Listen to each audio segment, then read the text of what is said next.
Good afternoon, everybody, and welcome to our Green New Deal, our community university working session for environmental justice in the Passaic River watershed. My name is Neil Maher. I'm a history professor in the Federated History Department at Rutgers University-Newark and the New Jersey Institute of Technology, where I teach environmental history, political history, and I focus my research and teaching on environmental justice history as well. I first want to make some thank yous to everybody. First and foremost, to all of you, the participants, for taking time out of what I know are extremely busy schedules. We have more than 30 participants for this event, and they're incredibly diverse, from an incredibly diverse array of communities and fields. On the community level, we have representatives from land trusts and water coalitions, from housing and workers' rights organizations, and we have storytellers and numerous environmental justice organizers. The academic level is equally diverse. We have environmental scientists, environmental engineers, environmental psychologists, environmental medical experts, and we even have visual artists and music performers involved in today's event. So this would not be happening without all of you. So thank you so much for taking the time and effort to be involved in this conversation. I also want to thank Rutgers University's Price Institute for hosting and funding this event. But most importantly, I want to thank our co-conveners for the event, the Ramapough Culture and Land Foundation, and also NJ Thrives. These groups have initiated the event, they're participating in it, they're guiding the event, and it's really these local organizations that have made this afternoon possible. So thank you for co-convening. Before we begin, I just want to have a blessing from Chief Vincent Mann. Chief Mann is the chief of the Turtle Clan of the Ramapough Lenape Nation, and he will begin by doing a blessing for us. Chief Mann. Anishik ki shalomoquin. Alamiliang yonkwai kishkwi, wak kukana aki. Wak tinda wak mbi, wak ilongot mati, wak nimbo mausawakanum. Anishik, Anishik, Anishik, Anishik. Thank you, Creator, for giving us this day, our Mother Earth, the fire and the water. We thank you for all of our relations, and most importantly, we thank you for our lives. And then I thank the four directions. I would just like to add to the end of that we are on our ancestral land. We are still here. And we also want to honor our ancestors, but also our relatives that live abroad. So thank you, Anishik. Thank you so much, Chief Mann, for that. We appreciate that very, very much. I want to begin by giving a brief overview of the event's format, because as you all know, through emails and phone conversations with me, it's a bit different, I think is the word, unique maybe. As the title indicates, this is a working session, so there are no formal presentations. Rather, it will be a conversation, a dialogue led by local community members who are in conversation with university academics who will both listen and respond to those community members. And this is the reason we have an extremely limited audience. That was intentional. We did not want to open this up and publicize it to hundreds of people, because we wanted to create an open conversation, a conversation without that audience, so that we could speak freely and speak openly and not have to be concerned with an audience. The big question that we will be addressing today is, how can local communities make the Green New Deal, what's been called the Green New Deal, their own? How can we ensure that Green New Deal legislation or climate change legislation coming down from Washington, D.C. benefits frontline disadvantaged communities in northern New Jersey? I want to note that we're going to be holding another session on southern New Jersey, another working session where we gather together local actors in southern New Jersey along with some academics from that region to cover the issues down there. And then hopefully a third event as well, maybe in the fall, where we introduce local, state, and national politicians into this conversation to express to them some of the takeaways from these two earlier sessions. Our overall goal for the event is for local community members to communicate across the northern New Jersey region, and for university academics to support that conversation in any way that they can in order to make New Deal legislation and other policies benefit these local communities. Finally, another goal is to formulate actionable next steps regarding the Green New Deal for frontline communities. And we'll be doing a lot of that work in the third session of the day. I want to mention that we're going to be using the chat throughout the event. I hope and encourage you to use the chat. We're going to be recording that chat and keeping it for notes. We'll distribute that as well. And in the third session, we'll be using the chat more actively for our brainstorming also. This event has several guiding principles, and these principles were established by NJ Thrives, a network of local community organizations that is working to ensure that the Green New Deal legislation benefits frontline communities in New Jersey. And to explain those principles, I'd like to introduce Maria Lopez-Nunez. Many of you know Maria. She's the Director of Organizing and Advocacy for the Ironbound Community Corporation in Newark. She is also recently one of 18 members of President Biden's White House Environmental Justice Advisory Council. And she's been a key player in the NJ Thrives organization. And she's going to explain to us those 6 pillars that will guide us for much of the afternoon. Thanks, Maria. Thank you, Neil.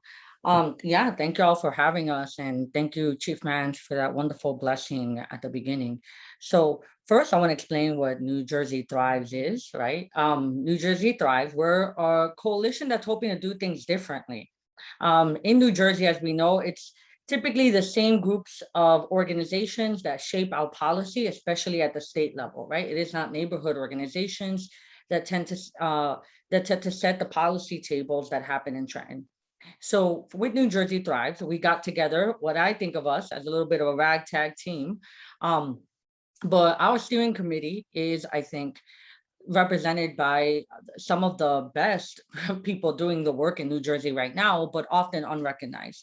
And that includes, Chief Mann's and the Lenape Cultural Foundation, Kim Gaddy with the South Ward Environmental Alliance, Melissa Miles and the mighty wonderful New Jersey Environmental Justice Alliance, Amanda down the shore, representing New Jersey Organizing Project. We also have folks who have been fighting for our housing rights with James Williams at Fair Share Housing Center, right? And I'm making sure I did not forget anybody. We also have 32BJ, which is super important because this is going to have our Green New Deal is going to have to be a combination of community and labor that actually stands up for community. And of course, we have the Working Families Party, right? So that is our steering committee, and we're hoping to have some of y'all join as members of our coalition, especially if you're a grassroots organization in the state of New Jersey. Because for far too long in New Jersey, we've had think tanks and majority white institutions dictate what is best for Black and Brown communities, for low-income communities, and communities that are on the front lines of the environmental crisis we're facing. So environmental justice always tells us to put race and class first, and that's what we're hoping to do with New Jersey Thrives, to make sure that those that are directly impacted are the ones that are leading the way out of the problem and setting the solution goals that we need in New Jersey. So to that end, I'll explain our 6 pillars, right? We have our 6 pillars, and they're taken from the Green New Deal National Network, and that is influenced by the People's Orientation. And I recommend everybody look up the People's Orientation because that's to a regenerative economy, right? That's the key for the Green New Deal. Green New Deal, Thrives, whatever we call it, I think of it as a Trojan horse, right? To get the justice that our communities have been waiting on for decades, not centuries, really. We've been waiting for far too long. And so our first pillar is clean energy and good jobs for all communities. And when we say clean energy, we mean clean energy. We don't mean, trash and incineration. We do not want any incinerators, nuclear, and other forms of energy like natural gas that harm our communities. We mean really clean energy and the good jobs that go along with solar and wind. We want to make sure that those jobs are in our communities. Our second pillar is stopping pollution and reducing emissions in environmental justice communities. We can't build a new future if we don't stop the harm that's currently been done. Our third pillar is to address Superfund sites and ensure that we have clean water. And that's something I know on today's sessions, we're gonna have that illustrated for us of the damage that has been done to our drinking water here in New Jersey. The fourth pillar is community development in Black, Latino, and Indigenous and rural communities that includes equitable public transportation and worker safety, right? That public transportation piece is key. You can get anywhere else in the country from the city of Newark, but you can't really take your bus and go to the other side of Newark without a hassle. So we want to make sure that we're prioritizing equitable public transportation, because that's the only real way to reduce vehicle miles traveled and reduce the emissions coming out of the transportation sector. Our fifth pillar is investment in infrastructure to better prepare our homes and communities for rising sea levels and the flooding that we already have. In Newark, after it rains for 15 minutes, we're already having that our sewer backs up and into the street. So flooding is not the problem of tomorrow, it's the problem of today. And the sixth pillar is workforce development and training for that future economy and those green jobs. You know, we want to make sure that we are not just creating the jobs, because we do that. We create jobs, we create requirements for minority-owned businesses and women-owned businesses, but then we don't have the workforce ready so that we can enter into those jobs. So we want to make sure that we're thinking of the whole holistic vision for our communities, preparing, centering, and making sure that our communities are leading. So thank you to this partnership. We're hoping that y'all follow the work of New Jersey Thrives. It's a coalition between North and South Jersey, between rural class white folks and folks from the urban, Black and brown folks from the urban center, and our brothers and sisters in the Lenape region, right? We want to make sure that we're sticking together, locking arms, and defending each other from what's to come, so that we can really benefit from all these plans that Biden is talking about, Justice 40, all of those things. We need to make sure that we're the ones defining what justice means to us and ensuring that we get the goods. We're only going to get the goods if we organize and stick together. So thank you, and I'm looking forward to this event. That was fantastic, Maria. Thank you so much. And I want us to keep those 6 pillars in mind as we move through the sessions today. And I think we're going to find ourselves returning to them often, I hope. Just to explain the format again briefly, today we'll have 3 working sessions that are 1 hour long each. The first will be on the Highlands region in the northern part of the state. The second will concern Newark and its surrounding area. And the third will be a sort of brainstorming session where we sort of collect insights from the other 2 sessions, and then we think about organizing or think about bringing together next steps for the future of this community university collaboration. But since the goal is to create a regional dialogue, we've mixed up the panels a little bit. So each working session will involve 2 parts. The first 40 minutes will be a moderated discussion. That discussion will begin with local actors explaining their work and their needs. The moderator will then bring in academics working on that region or interested in helping these local community people in ensuring that a Green New Deal benefits frontline communities. The last 15 minutes of each session, though, we will include the panelists from the other sessions. So for a larger conversation, a bigger conversation where they can provide their insights from their region. So just to give you an example, at the end of the Highlands panel, which will be our first panel, we will bring in the Newark panelists who will join and provide insights from their experiences in Newark, but how they are related to the Highlands situation. And then for the Newark panel, we'll do the same. The last 15 minutes of that panel, we will bring in the Highlands participants and they can join in that conversation about Newark. The idea is to create a cross-site dialogue between these groups, which has already been done by many of the co-conveners that have helped us today. The third session, a third working session, will all come back together to brainstorm some takeaways from the event. and to strategize next steps for maintaining this conversation between local communities and university academics into the future. I just want to note that between the sessions, we are going to have short performances. One will be musical, the other will be visual. This is by artists from the northern New Jersey region. So that should break things up a little bit. So here we go with the first session, the working session on the New Jersey Highlands. I want to introduce the moderator for the Highlands session. Most of you already know Naomi Klein. Naomi is an award-winning author, activist, and filmmaker. She's also currently the Gloria Steinem Endowed Chair in Media, Culture, and Feminist Studies at Rutgers University in New Brunswick. And perhaps most importantly for today's event, she's the author of On Fire, The Burning Case for a Green New Deal. And it turns out that Naomi also has, I think, a personal connection to the Highlands that we might hear about as well. So welcome, Naomi. I also want to welcome all the panelists from the Highlands working session to please turn on your cameras. And I will hand it over to Naomi. Thank you. Thank you, Neil.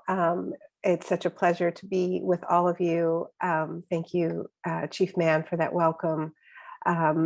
Thank you, Maria, for laying out that just exciting vision of what the world could be. That was so beautiful and so clear. And yeah, I'm really honored to be a part of this discussion.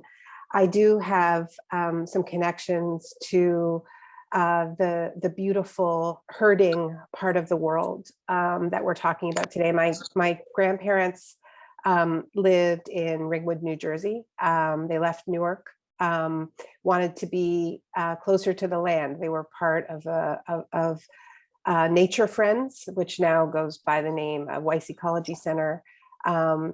And we're part of a socialist movement that was under surveillance by the state. Those of you who don't know about Nature Friends, back in the day, it was a place where Paul Robeson performed and Woody Guthrie. And I spent summers in Ringwood and didn't know, in fact, that it was being poisoned, that the reservoir that we walked by was under threat. And I'm so grateful for the work that Chief Mann and the entire community has been doing to protect that land and bring it back to health. And I'm really excited that we are going to be talking today about how that Trojan horse of a Green New Deal could turn that into a reality. And I do think thinking about it as a Trojan horse is helpful because these are not new ideas. They go by different names, they get reiterated, but the core principle of environmental justice, of reparative justice, of reparations for land theft, and for the people most impacted by extractive, racist, colonial policies to lead the vision democratically for what the future should hold. I just want to acknowledge that though I am on faculty at Rutgers, I, through the wonders of Zoom, have been able to teach from Canada, where my family's from and where I grew up.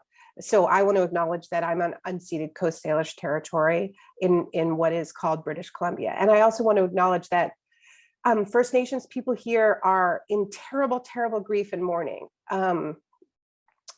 because just on Friday, we received the news that a mass grave of children had been discovered at the Kamloops Residential School, which is a school that Indigenous people from this territory were sent to against their will, including Indigenous people from all over British Columbia. I know many people who went to that school who are in terrible, terrible grief right now and dealing with the intergenerational trauma. I just want to read a quote from the Truth and Reconciliation Commission report from a few years back about the mass theft of Indigenous children. And of course, we know that this happened in the United States as well. And it documented, and it in fact foretold that these kinds of mass graves would be found in many of these boarding schools or residential schools if if people looked for them, if people did that research. And the Truth and Reconciliation Commission said about these residential schools, which it described as being part of a system of genocide. It said, the government pursued this policy of cultural genocide because it wished to divest itself of its legal and financial obligations to Indigenous people and gain control over their land and resources. And this is something that I think is often not discussed, that the purpose of the schools was to separate people from land so that the land could be taken, could be stolen. And so I think that's just a very vivid reminder of why all of this work that now goes under the name Green New Deal needs to be done in the spirit of repair, of true reparation, repairing the land from the kind of deliberate poisoning that has happened since the 60s in the Highland region, and also repairing relationships and making repair for harms done on multiple fronts. So I'll end there and open it up to these amazing panelists. I want to go to Chief Mann to start us off. You heard from Neil the sort of framing question of what is the work that you're doing and what needs to happen in order to realize the vision of a truly transformational justice-based Green New Deal. Thank you, Naomi. Your words are, as always, very thoughtful, very heartfelt, and I appreciate you. So for anybody who doesn't know, I'm the Turtle Clan Chief of the Ramapough Lenape Nation, but I'm also a citizen of the United States. Under the United States Constitution, I'm supposed to be afforded, protections and rights. Clean air, clean water, clean land. And our community does not have that. This is going on 57 years. This has this particular event that took place in the 1960s. And the unfortunate part about it is that, the towns are responsible, a state is responsible, the federal government is responsible. And we understand that, even though our community living in this diabolical situation of continued genocide, that we also have to think about the folks that also are attached to us, right, through our Superfund site, through the dumping and contamination of the land. And that is 4 to 6 million people. And so when I speak, or anybody, Wayne Mann, my uncle Wayne, when he spoke, he didn't speak just about our community. We as Indigenous people, when we say Ilongot Matit, that means all of our relations, right? And my relations in Newark, in Jersey City, and Patterson, and Passaic, my rich relatives who live in Franklin Lakes, right? They all get their water from the Wanakee Reservoir. The Wanakee Reservoir is an unprotected water source for 1/3 the population of the most populous state in this country. And it isn't until now, through this New Jersey Thrives, right, and these pillars that we have in front of us, that we have an opportunity and a platform to actually interject ourselves from that ground level, bypassing media, bypassing, universities, right? Bypassing all of that and going right to the people who can make the difference, who can ensure that we will have a future, not just for ourselves, but for all of those folks who rely on that water in northern New Jersey. It's very important. Superfund sites, environmental justice, our water, our housing, all 6 pillars, all of the people who are from the coalitions from different areas for New Jersey Thrives, we all share the absolute same concerns, right? Housing, our people live in a federal Superfund site. they need to be living on clean land, right? They should be able to, by the rights afforded to them by the Constitution of the United States, should be able to breathe clean air, right? Drink free clean water, be able to grow vegetables in their yard, which they cannot do. So with that, leave some room for others. Thank you.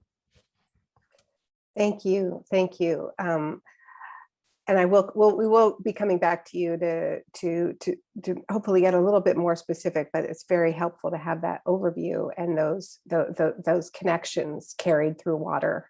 It's such an important reminder that what may seem local, it absolutely is not.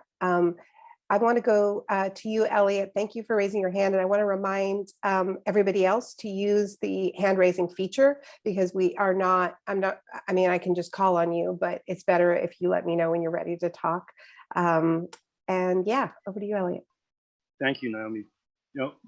My organization, the New Jersey Highlands Coalition, advocates to protect the natural and cultural resources of the New Jersey Highlands. And we realized a while back that a large part of our mission is going to be to advocate for the Indigenous people. And in this case, the Ramapoughs have had a history of 400 years of environmental injustice and insult and genocide. And, the problems today with Ford Superfund site and multiple other problems may appear intractable, but the most encouraging thing we see is the leadership of Chief Mann. He's done quite a lot in a short period of time with his advocacy and his outreach and the establishment of the Three Sisters Farm, the Ramapough Cultural Foundation, and he's in touch with so many people, so many levels of government. He has time for everybody. So we've made a commitment to the Ramapough. We invited Chief Mann to be a trustee of our organization, which he now is.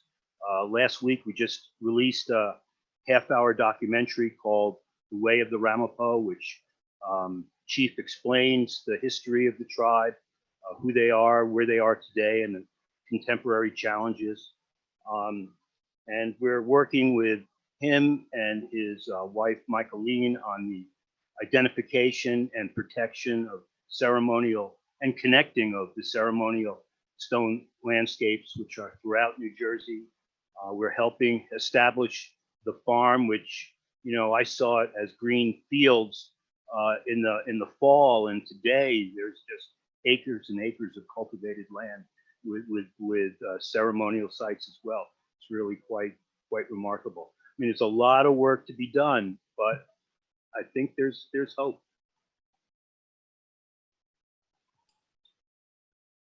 Thank you.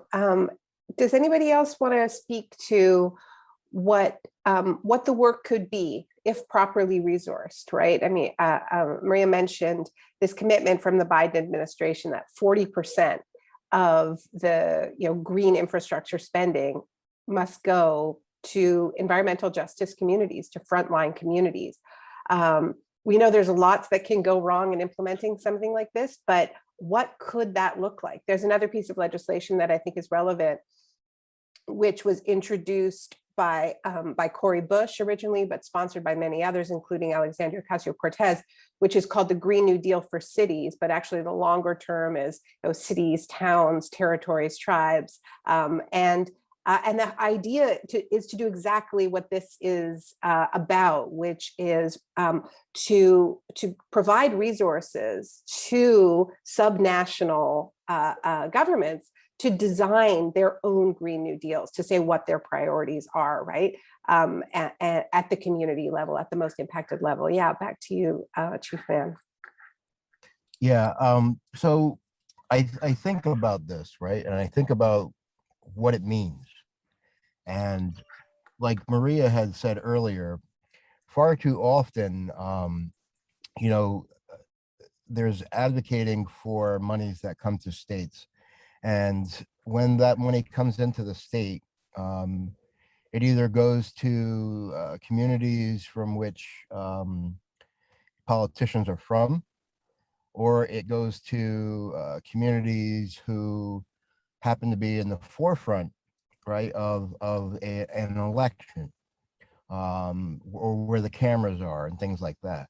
What this means to our community is the potential for us to reestablish a green community that could be used as a pilot program for communities that are affected by all kinds of injustices, environmental justice, climate justice, all of those, right? To be able to build a community for us in the Ramapough Mountains in a particular area using green technology homes, right? Which would be, using solar power, using wind, using composting systems for the septic, right? Using geothermal heating and cooling, right? Having living roofs so that when we have a carbon footprint, what we're replacing is 10 times larger, right? We're putting back more living space outside than we are taking away.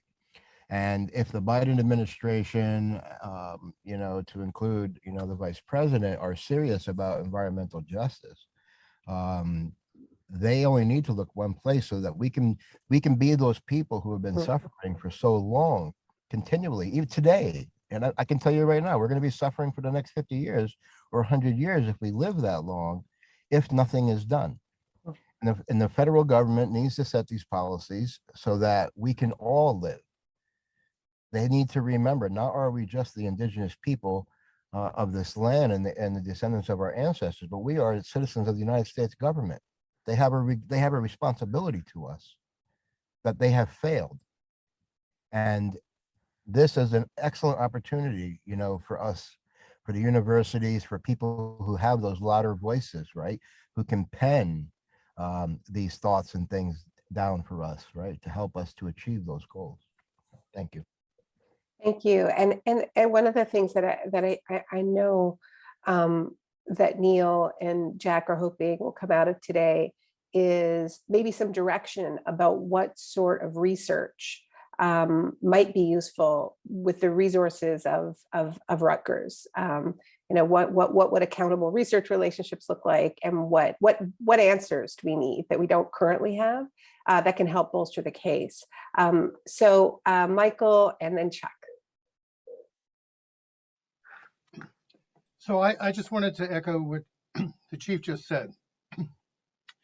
We have a situation which I've had the opportunity to work with my students and with Chuck and others, working with the chief and the Turtle Clan on the basic issue, which is that where the Turtle Clan currently lives in Upper Ringwood is not habitable. And by any definition of habitability, we don't achieve that definition.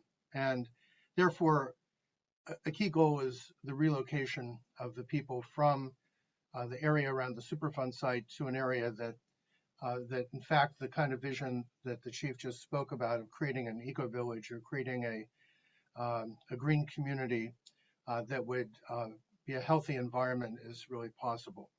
And that's a collaboration that I think many people need to be involved with, but it needs to happen because otherwise, as the chief has said, the people are condemned to being stuck in a community that perpetually will be a source of risk. That can't be allowed to happen. The other thing I wanted to just say is that we're focusing on national level issues, but New Jersey a long time ago passed a bill called the Global Warming Response Act, which was reenacted in 2019. In the first rendition, they never figured out what to do with it, something that I tried to intervene in, but unsuccessfully. But now there seems to be a strong commitment. There's a state report called the 80-50 report, which talks about the steps that need to happen to have an 80% reduction in greenhouse gas emissions by 2050. And there's, of course, a state energy plan that somewhat goes with this. They're not perfect documents, but they are state commitments. And this past year, I've been working with my students with Bergen County, trying to figure out how you would actually undertake rapid decarbonization. How are you actually going to do this? There's an enormous amount of opportunity here to figure out how you actually take these abstract concepts and make them into real on the ground concepts. And that really is going to take an involvement of many people to bring about, but it has to happen well, and it has to happen quickly. And how we interject the environmental justice components into that, which are present in the 8050 report, but how we actually make sure that happens has to do with how we undertake this rapid decarbonization. So this is really the agenda for right now, and it's something that that we need to shape, because it exists right now as concepts that don't actually have an on-the-ground mechanism for being delivered. Thank you. Thank you. Chuck and then Judy. So this is more than just speculation. A year ago, this past January, Chief Mann, myself, and the naturalist educator who's worked with us a long time, Paul Tappinen from NIAC, we went up and shared with the Mohawk Council at the Akwesasne on the state line border with Canada, a design for an Indigenous green village. And they were fascinated by the idea of bringing a kind of a 21st century sustainability and appropriate technologies into traditional ecological community. The thing of it is this new Green Deal ought to be able to at least give us the opportunity to establish the startup, the prototype to what these models in this Indigenous green village, and we could do this up on Tranquility Ridge, which is only a mile away from the contaminated site, the Superfund site for the Turtle Clan. And it's been done before. With the New Deal back in the 1930s, there were numerous startups for what they called subsistence homesteading communities, like the one Ralph Borsodi did in Suffern, New York, where the funds from the New Deal gave them the opportunity to establish the model. And then from there, they got the support locally to carry it on and build a functional, essentially homesteaded, urban homesteading, you could call it, community. The same thing could happen here. So it isn't like we would be looking at the new Green Deal for the full cost of the thing. We've done the background on this. Chief Mann and I have spent a lot of time figuring out the costs of establishing the kinds of either Quonset huts or earth homes and so forth. We've got a number of models. They're not super expensive, but they're highly functional. And if we could get it started, that would be, to me, that's the spade in the ground. That's sticking it, the shovel in the ground. We've got it started. And then from there, we could build. That, to me, is something the new Green Deal could do. And I think that perhaps we ought to modify to some degree, Chief, what we were proposing a year ago, excuse me, and see if that could be a model that we could work with. Thank you. That reminds me, Chuck, that I mentioned Nature Friends, this interesting community up in Ringwood. One of the things people know about Nature Friends, right, was that it has that huge spring-fed freshwater swimming pool. WPA project during the New Deal. Yep. Yep. Over to you, Judy, and then back to you, Chief Mann.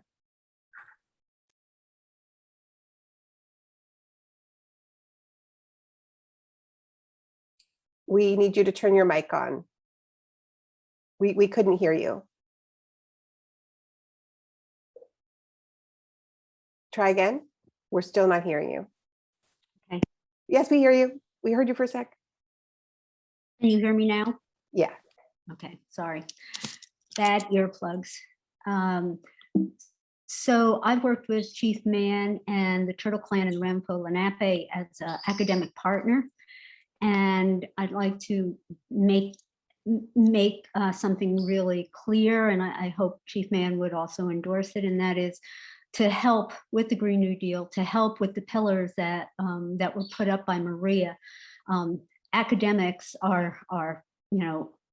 can be very good friends and can bring resources that people need. I'm a toxicologist, so two things that I'd just like to bring up in terms of this is one, you have it in the pillar, and that is climate change. And climate change is known to hit Indigenous and marginalized populations harder than anyone else because of their location, their geographic locations, which are usually near highways, for, air pollution, usually near water. And the structure of their homes are usually not as good as others. So climate change is something that really needs to be thought about in terms of marginalized and indigenous populations.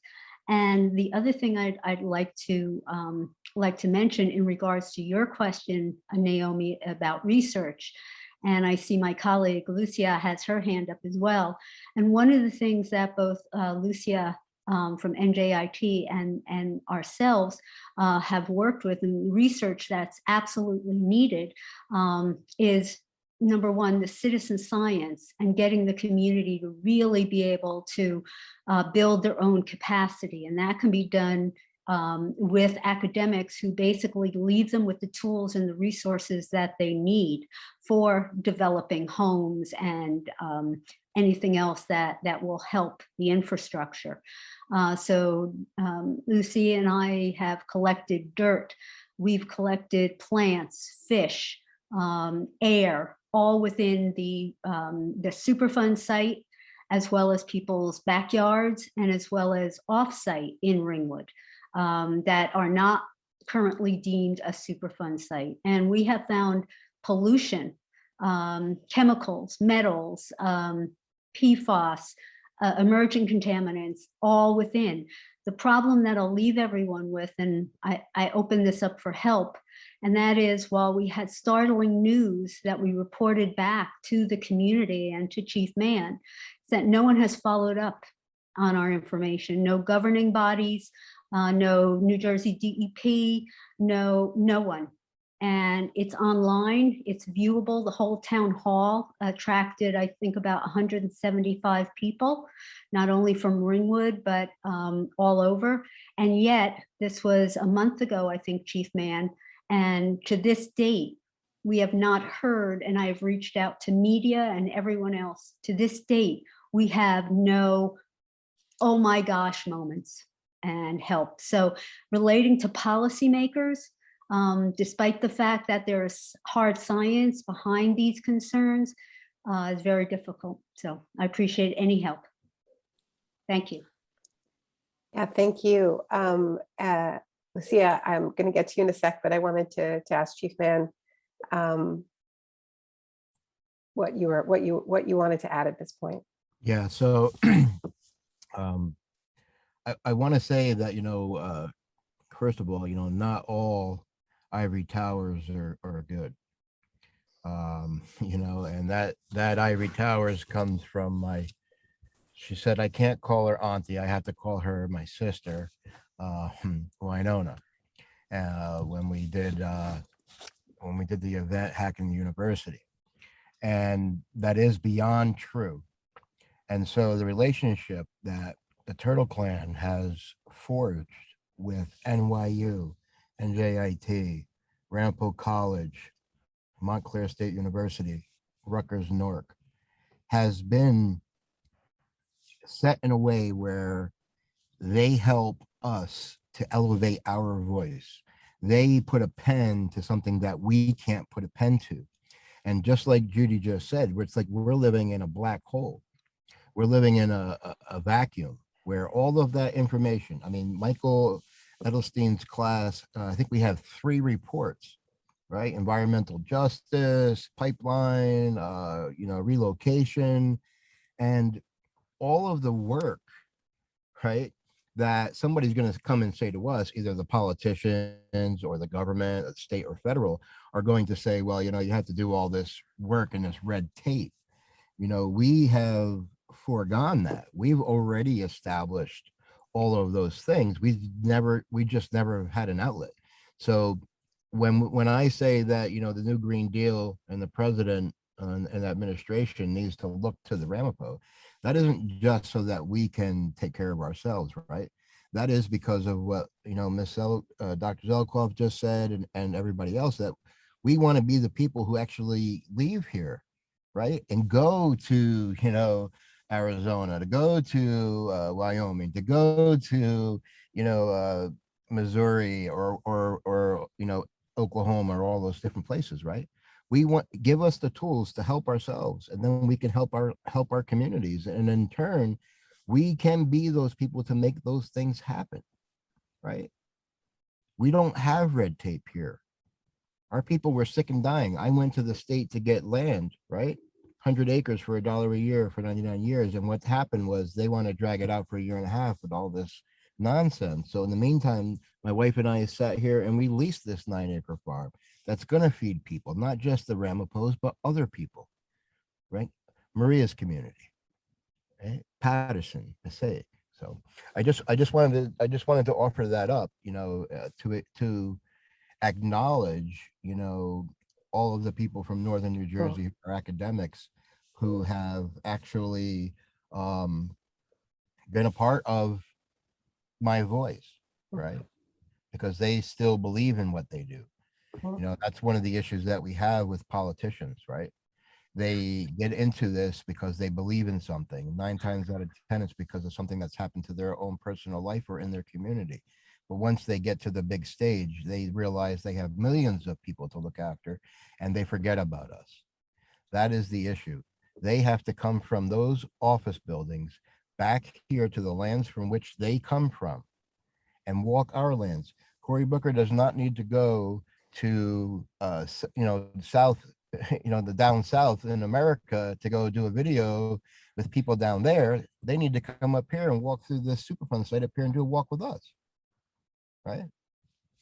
Thank you. Thank you. Yeah. Well, important words from Winona. She went to Harvard, so you got to understand where she's coming from. Lucia. Hi, so I am Lucia Rodriguez Freire. I'm a professor of environmental engineering at the New Jersey Institute of Technology. And really, after what Judy and Chief Mann have said, there's not much to add. I think that one thing that has to be clear is that when we academics work with communities, we are really learning also from them, because different communities have different needs.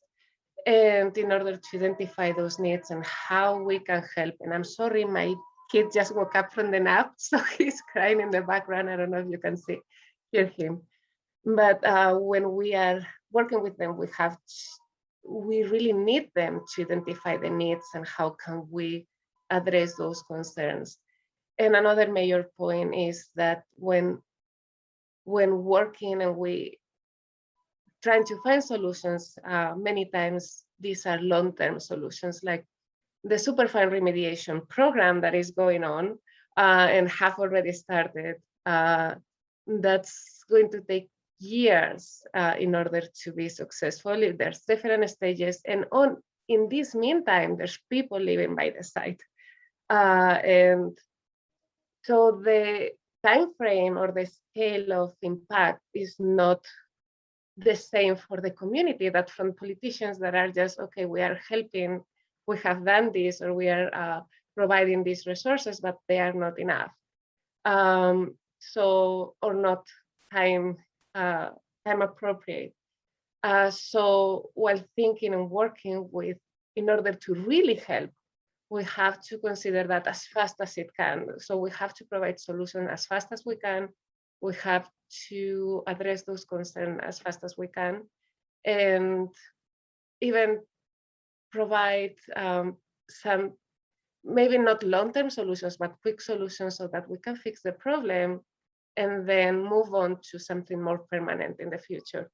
The communities, the eco community, the eco village, I think that is a magnificent idea that will not only help the community not being impacted by the land, by the contamination in the land, but also bring them closer to their lands and being able to thrive and bring back their eco-traditional ecological traditions that has been lost because of the impact of the contamination.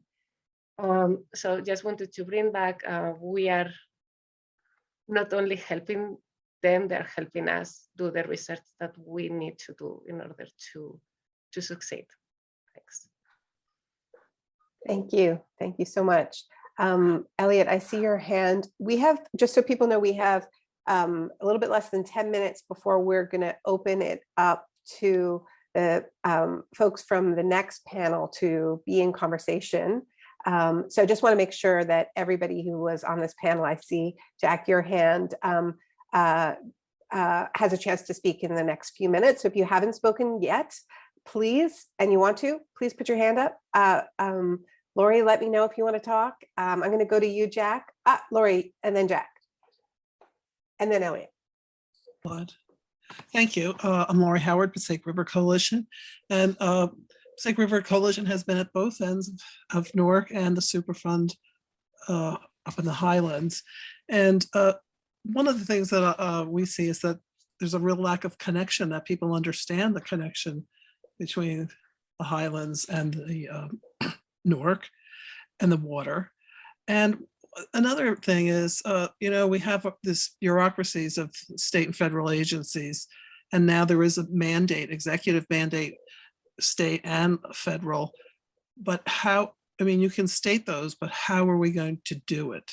And I think you have to rally a lot of people to press that this is going to happen, that environmental justice is on the table and incorporate it in everything, including things that have already started, i.e. like this, the dredging down at the lower Passaic. There's new technologies, things have changed. Those environmental justice was really not considered as it should have been. And I almost think we should have a pause, not long-term, but to see, the same with the Superfund at the Ford site, how can we eliminate contamination completely? Not just the cap and, moves people away. And as Judy said, there's so much contamination. This is for everybody. And what do we do to do that, to go beyond that? And how do we deal with these agencies that I'm not so sure they know how to negotiate that, if you will, because they have the other side. They have the polluting parties, they've got a lot of money and they've got a lot of lobbyists and they got a lot of attorneys. How do we change that and get in there? I think that's something we have to focus on. Thank you. Thank you. Thank you. Jack, over to you.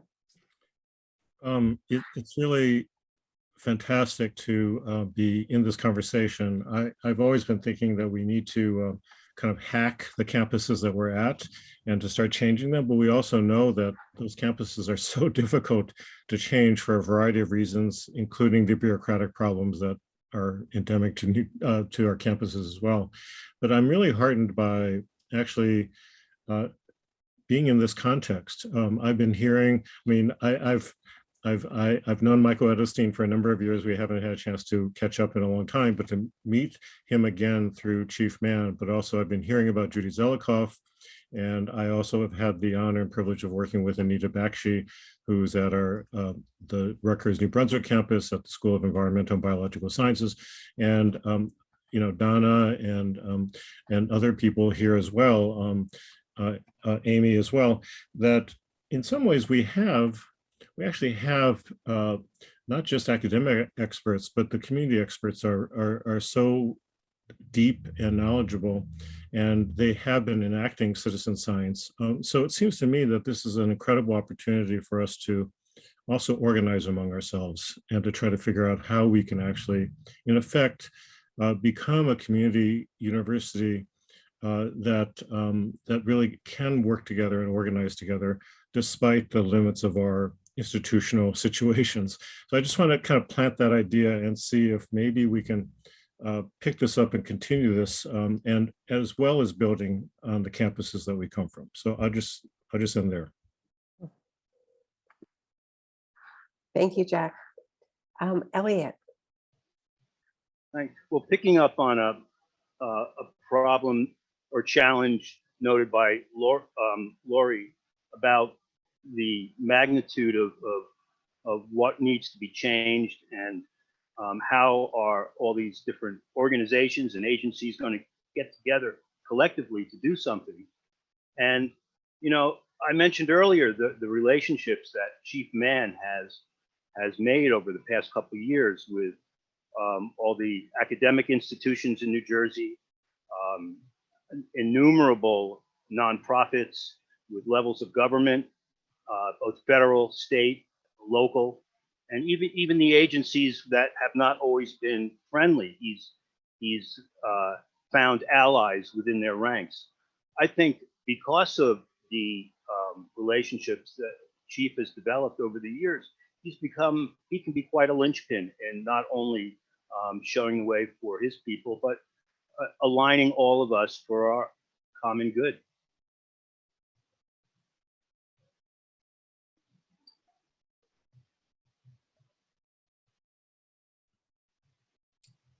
Sorry about that. Thank you. Yeah. Well, clearly, I think we're already seeing the power of Chief Mann to connect people and weave this amazing web.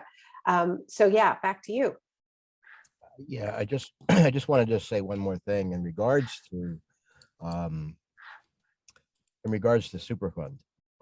One of the things that actually needs to change with Superfund, a policy change where the polluters are held accountable financially, right? And maybe even criminally, right? But they should not be the ones who are afforded the ability to hire the environmental firms to do their own work, to tell the state DEP, to tell the federal government EPA, this is what we came up with, this is what we're doing. Clearly, the work that Lucia has done and the work that Judy has done proves and shows, right, everything that we've been saying right along. And what that is that all those chemicals have been leaching and leaving that site, contaminating every water body that is downwind of it all the way. And if you look to Flint, Michigan, what you'll see is that that's been going on for a few years. And yes, it is a horrific thing. But why did the lead leach out of the pipe? Right? I'm not a scientist, but I've figured this myself. The lead leached out of the pipe because of the chemicals that were in it. So let's come to New Jersey. We have worse water problems here, literally worse than we do in Flint, Michigan. And yet in Flint, Michigan, somebody's being held accountable for involuntary manslaughter. There should be a whole list of those people that are held accountable in that way in regards to the state of New Jersey, because the lead that's leaching out of the pipes in Newark is not coming just because it doesn't want to stay in the pipe no more. It's coming because the water they're getting has all those other chemicals which are not tested for, right, at the Watershed Reservoir, right? And that is one of the things for New Jersey Thrives and for the larger Green New Deal. That is what needs to happen, right? They need to put in a reverse osmosis system at the Watershed Reservoir, right? No, there is no money value that can be applied to that. If 4 to 6 million people's water goes away tomorrow, the catastrophe that will unfold in front of everyone's eyes, to include the White House and the world, will be so horrific. I mean, it will be beyond comprehension, all because what? Nobody wants to admit anything. Nobody wants to set a precedent. Nobody wants to talk about the word reparations, right? But we're not even talking about that stuff. We just want to make sure that people have, what's granted to them by the Creator, not even by the Constitution of the United States of America. Thank you. Thank you. Thank you. We have been warned. Nobody can say they didn't know. What we're doing now on the schedule, I see some hands. I see you, Chuck, but the plan is now to bring in the Newark crew. And I think that was a good segue. And so if you are on in the next panel, turn your cameras on. And if you want to talk about the water flowing your way, ideas about cooperation and possible coalition building, or anything on your mind, please put your hand up. So the next panel is going to be focused more specifically on what's going on in Newark. The idea is to spend the next few minutes really being in conversation with one another. Don't leave me hanging here. Come on. My hand is up. So my name is Anthony Diaz with the Newark Border Coalition. Chief Mann, thank you so much. Straight fire for me, fire. Because, you know, getting involved in the work, I've always thought like, all right, we got to fix the pipes, we got to do this testing, we got to do that. Then recently I started looking at the Passaic and I'm like, what does it mean when I say clean water for Newark, or clean water is a human right, or clean water for life? I start thinking about communities outside of my own and how do we fix this? And I've done so much travel nationally where I'm like, wow, the water problem is, the more I know about it, the less I know about it. And it's like, you know, even the spiritual stuff, everything is connected. But I think that, you know, everything that you're saying is always about community and what is that community? And right now we have this concept of like, okay, Newark has all these environmental justice issues. Okay, there's issues in this town, there's issues in that town. But our community is literally this planet. It's literally this planet. So if we are not advocating for the human community and taking and allowing Indigenous and Black and Brown folks to lead that conversation at every level, to utilize your university or private platforms to prop up and lift up the voices that we desperately, you know, need to be hearing in these conversations, then I think that, you know, that to me is like the simple, quick answer, because then ultimately everything flows from there. You want to know how to fix this issue? Let's listen to the people who were here first. That's how we fix it. Let's give them the money. That's how we fix it. Let them take, you know, let us lead. And I mean, we could go on and on and on, but I want to thank you so much, Chief Mann. I will be in touch with you.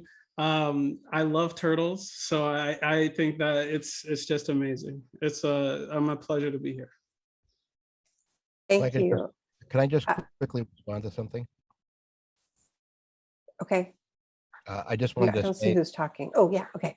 Yeah. Man, I'm sorry. I just wanted to acknowledge that Black, brown, white, yellow, orange, pink, cranberry are all Indigenous people, right? We're all Indigenous. We all carry that knowledge. And that is one of the problems with the world, is that we're all broken down into these little individual things that which separates us. That is, the individualism needs to go. So I appreciate that. Thank you. Thank you. Now there's so many hands. I don't know what to do. Marlene, can you go first? And I see you, Kim and Nikki. Elliot. We might need to wait for the next session to get back to you. Okay. Well, thank you for having me. My background is as a horticulturalist, but I also worked and lived in Newark for close to 20 years. I started the Greater Newark Conservancy back then, and I also worked for the university for a number of years. And I did a little research before getting on this panel because I've been away for about 20 years, and I realized that everything that's happening today was happening back then, and that the change hasn't been that much compared to the number of years that have passed. But one of the things that I feel strongly about is that there are multiple solutions to these problems that have to be addressed, and the commonality and the unification that people are starting to just talk about. It's imperative that we look at this thing as one unit, because what happens in the Highlands will impact obviously what happens in Newark, and what happens in Newark vice versa, because it's not like the air stays in one place or the water stays in one place. You know, everything is connected, not just from local point of view, but also worldwide. And one of the things that, in addition to, not instead of, but in addition to, I want to point out that there's an amazing machine that clears out pollution and all kinds of toxicity, and they're called trees. And it's a really a vital component for mitigation of air pollution, as well as many other benefits And the fact that you also have, in addition to that, it would lower the temperature of the surrounding areas. I live out West New Jersey now, but I go into the city or anything like that, and it's like 10, 15 degrees hotter by the time I get there. So in addition to that, you also will have, by having less pollution, you're going to have less asthma among the population. There's also trees that have a calming effect on the environment. And studies have proven this since the 70s, that this was really one of the major things that we needed to do in order to create less violence in some of the urban areas. And they did this in prison. I think it was in California, some of the research that was done in a couple of universities. In addition to that, there is also, they're imperative for climate change because they help harmonize the weather and create microclimates that are essential in urban areas where the extremes are going to be more prevalent, especially when we get hotter some days and colder another day. I know I plant tomatoes and I was covering them for a week because all of a sudden it dropped from 91 to 40 and overnight. And it's easy to say 100,000 trees planted in Newark, can it be done? Oh, absolutely. Absolutely. There's no reason why not. And the impact that that's going to make is going to be tremendous for all the things I mentioned earlier. But in order to have that survival rate, you need to have education and you need to get people involved at a community level, from planting to maintaining, and youth. And most important, you need to talk to the people that are in charge. I think my hair went gray then, because of the fact that I was like talking to deaf ears. And we need to change that. We need to, through education, so that when we elect individuals that have a say as to how the community money should be spent or things of that nature, that they have people who are aware of that. They give land value in terms of not just buildings and tax collections, but that they give it the value in terms of what it provides to life itself. So on that end, open space is something that it's not just, it can be a huge asset. And if tapped correctly, it can bring development, economic growth, entertainment, and a huge positive environmental impact. And many urban areas have taken advantage of this. I mean, look at the High Line in Manhattan, or Brooklyn Botanical Gardens, or the Wave Hill Gardens and Cultural Center in the Bronx, even Ground for Sculptures, which is not far from Trenton. And there are many other places that have developed these kinds of things. And you need to have people become closer to the land and provide those means. Either, not just planting trees, but also community gardening and other types of greenery. And I bring this up because I think it's a component that gets left out. But one of the concerns that I have is that as climate change becomes more prevalent, provided that we don't do something about it, which even if we do, scientists are already saying that, we're a little too far into it. So we're still going to have a huge impact, is that the people who are going to be impacted the most are the people from urban areas. But there's also going to be impact in terms of the availability of food. And that's a fact. And I'll give you one example so that you can become aware of how something that I monitor, because I'm very in tune with this, is that, for instance, in the last couple of years, people go to the supermarket, and instead of getting your fresh apples or peaches, or local peaches, I should say, or the first crop, the early apples, the oranges, and a number of other things, because of the fluctuation of weather, a lot of these first crops were lost. And if you look at the label, they come from Chile, from Israel, and from all kinds of foreign countries. And I am a fanatic about eating local and growing local and things like that. So obviously I'm like, wait a minute, I'm supposed to be buying Jersey peaches right now. I'm sorry to interrupt, but I think we need to wrap this up. We've got the next next panel. So that's one of the things I want to point out. Yeah. And Kim, we've got just a few minutes left. I'd love to hear from you. Yeah, and just real quick, it's really important because we all live downstream, right? And so when you talk about communication, residents from urban communities have to have a seat at the table and their voice have to be heard. You know, we all have to be better stewards, and we also have to be informed and knowledgeable of what is happening upstream from us. That is critical.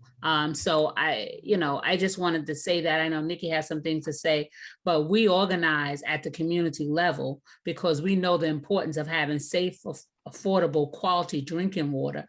And we know the impacts of pollution that runs off from toxic facilities. You know, I can recall when West Milford wanted to build a golf course. I was up there fighting each and every day because the golf course, the pesticides from the golf course would run right into our reservoir. So it's really important that we communicate with everyone, not just within our community. Fantastic, yes. Nikki, we do have a couple minutes for you to close us out, and then we'll hand it back to Neil. Okay, I was going to cede my time so you could move on, Naomi, but if you have a few minutes. You got it. So I just wanted to say some things resonated with me. My name is Nikki Sheets. I work at Kane University. I actually have been there for about 3 weeks. Used to work at Thomas Edison. Our entire unit moved. And so I spent all my time working with EJ organizations and EJ communities, particularly with Kim and Maria and Winnie, a lot of people here. A lot of stuff around climate change resonated with me. And I would just say that we have developed policy over the years for climate change mitigation policy that actually does not focus on decarbonization, but focuses on reducing local air pollution, and resiliency policy, because like one of our colleagues said, you know, climate change hits EJ communities first and worse, and how to reduce pollution, disproportionate pollution burden in communities. We've worked on it through cumulative impacts and ICC and Clean Water Action and New Jersey EJ Alliance and South Ward Alliance have worked very hard on that, has some recent victories. And we've been trying this for years, and as people said, it's difficult. You hit roadblocks, but we've been chipping away at it, and we just keep on working, and look forward to working with all of you all that are working maybe on slightly different areas and slightly different issues. But as Maria said before, I think our power will be in working together. Thank you. And I would just want to thank all the panelists, everyone who contributed. This was a fantastic conversation. Over to you, Neil. Thank you so much to all the participants. That was an amazing discussion. It went, even more interestingly than I thought it was going to go. Thank you all for doing that, and thank you to Naomi for moderating the great discussion. What we're going to do now, before I continue, I want you to try to keep hold of some of those ideas that we just worked on for the last hour, because I want to return to them in the third session. We all want to return to those in the third session. So keep them in your head. Then we'll have a second session, add those new ideas to your heads. And then in the third session, we're going to try to bring those all together. But for now, we're going to have a brief sort of interlude, a musical performance, a short musical performance. Today, we are fortunate to have with us remotely, Floyd Littleson. Mr. Littleson is the representative for Ramapough tribal members from the Wewayanda territory. He is also a Vietnam veteran and the lead vocalist for the Spirit of the Mountain Singers. Mr. Littleson will perform 2 songs for us today. And what's really great is in between the 2, he explains the importance of these songs for the culture and also the environment of the Highlands region. And he just reminds us that music is one of the really interesting ways that we not only bond with the natural environment, but also tell stories about our relationship to it. I also want to just note that Mr. Littleson recently had cataract surgery, so we're just very thankful he's even with us. So we're gonna get him on right now and listen to some music. This is my welcoming song. This is Lenape. It's thank you, Creator. The words of thank you, Creator. Pata must say, Anishi, thank you, Creator, for everything. Way ah, way hi yo, way hi yo, way yo, way yo, way ah. yo, way yo, way yo,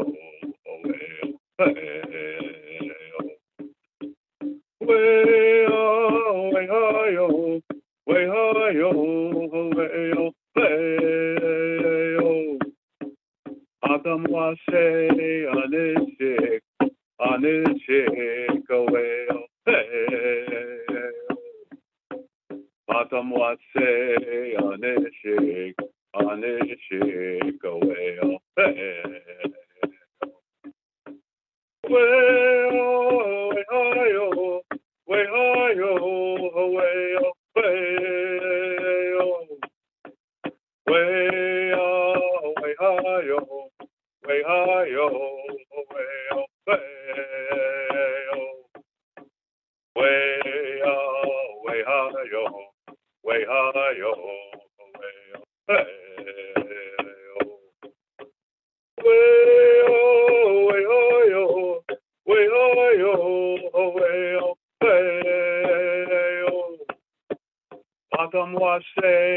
anishik, away, Adam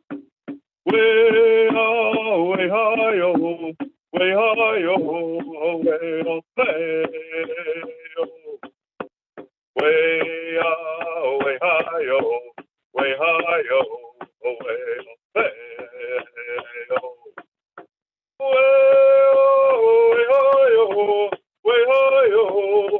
away, Adam was say anishik, away, Atam was say anishik, away,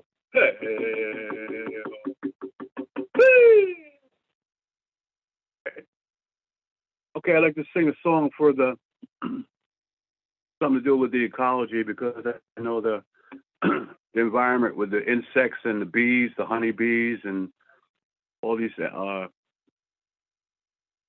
little creatures that God created, that Creator gave us, they're starting to disappear because of all the pesticides and Monsanto, all those things. And people should continue to educate people about the hazards of these pesticides and consuming in our food and water and the soil.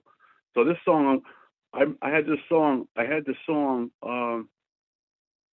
melody to the song, and I didn't have words for the song, but I came across at a powwow two of our Ramapough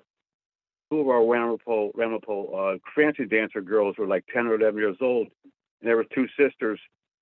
And then I saw them dancing in the circle with their fancy shawls, and it reminded me of two little butterflies dancing around the flower. I don't know if you witness, sometimes you've seen butterflies flying around flowers. Sometimes there's more than one butterfly, and this was like two butterflies. They looked like they were dancing around the flower. So that gave me inspiration to put the words to the song, and the words is Anisha Lenape Kakepun Gachi Ketchikuna. That means two little Lenape butterflies dancing. That's what it means. And Katawalo, we love you. So this is the song I made for two of our Ramapough young girl dancers.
Lenape kake puske kina. Lenape kake puske kina. Lenape kake puske kina. Lenape kake puska wala. Ya we hayo haya haya. Ya we hayo haya haya. Ya we hayo haya haya. Ya we hayo haya haya. Anishi, thank you, Anishi.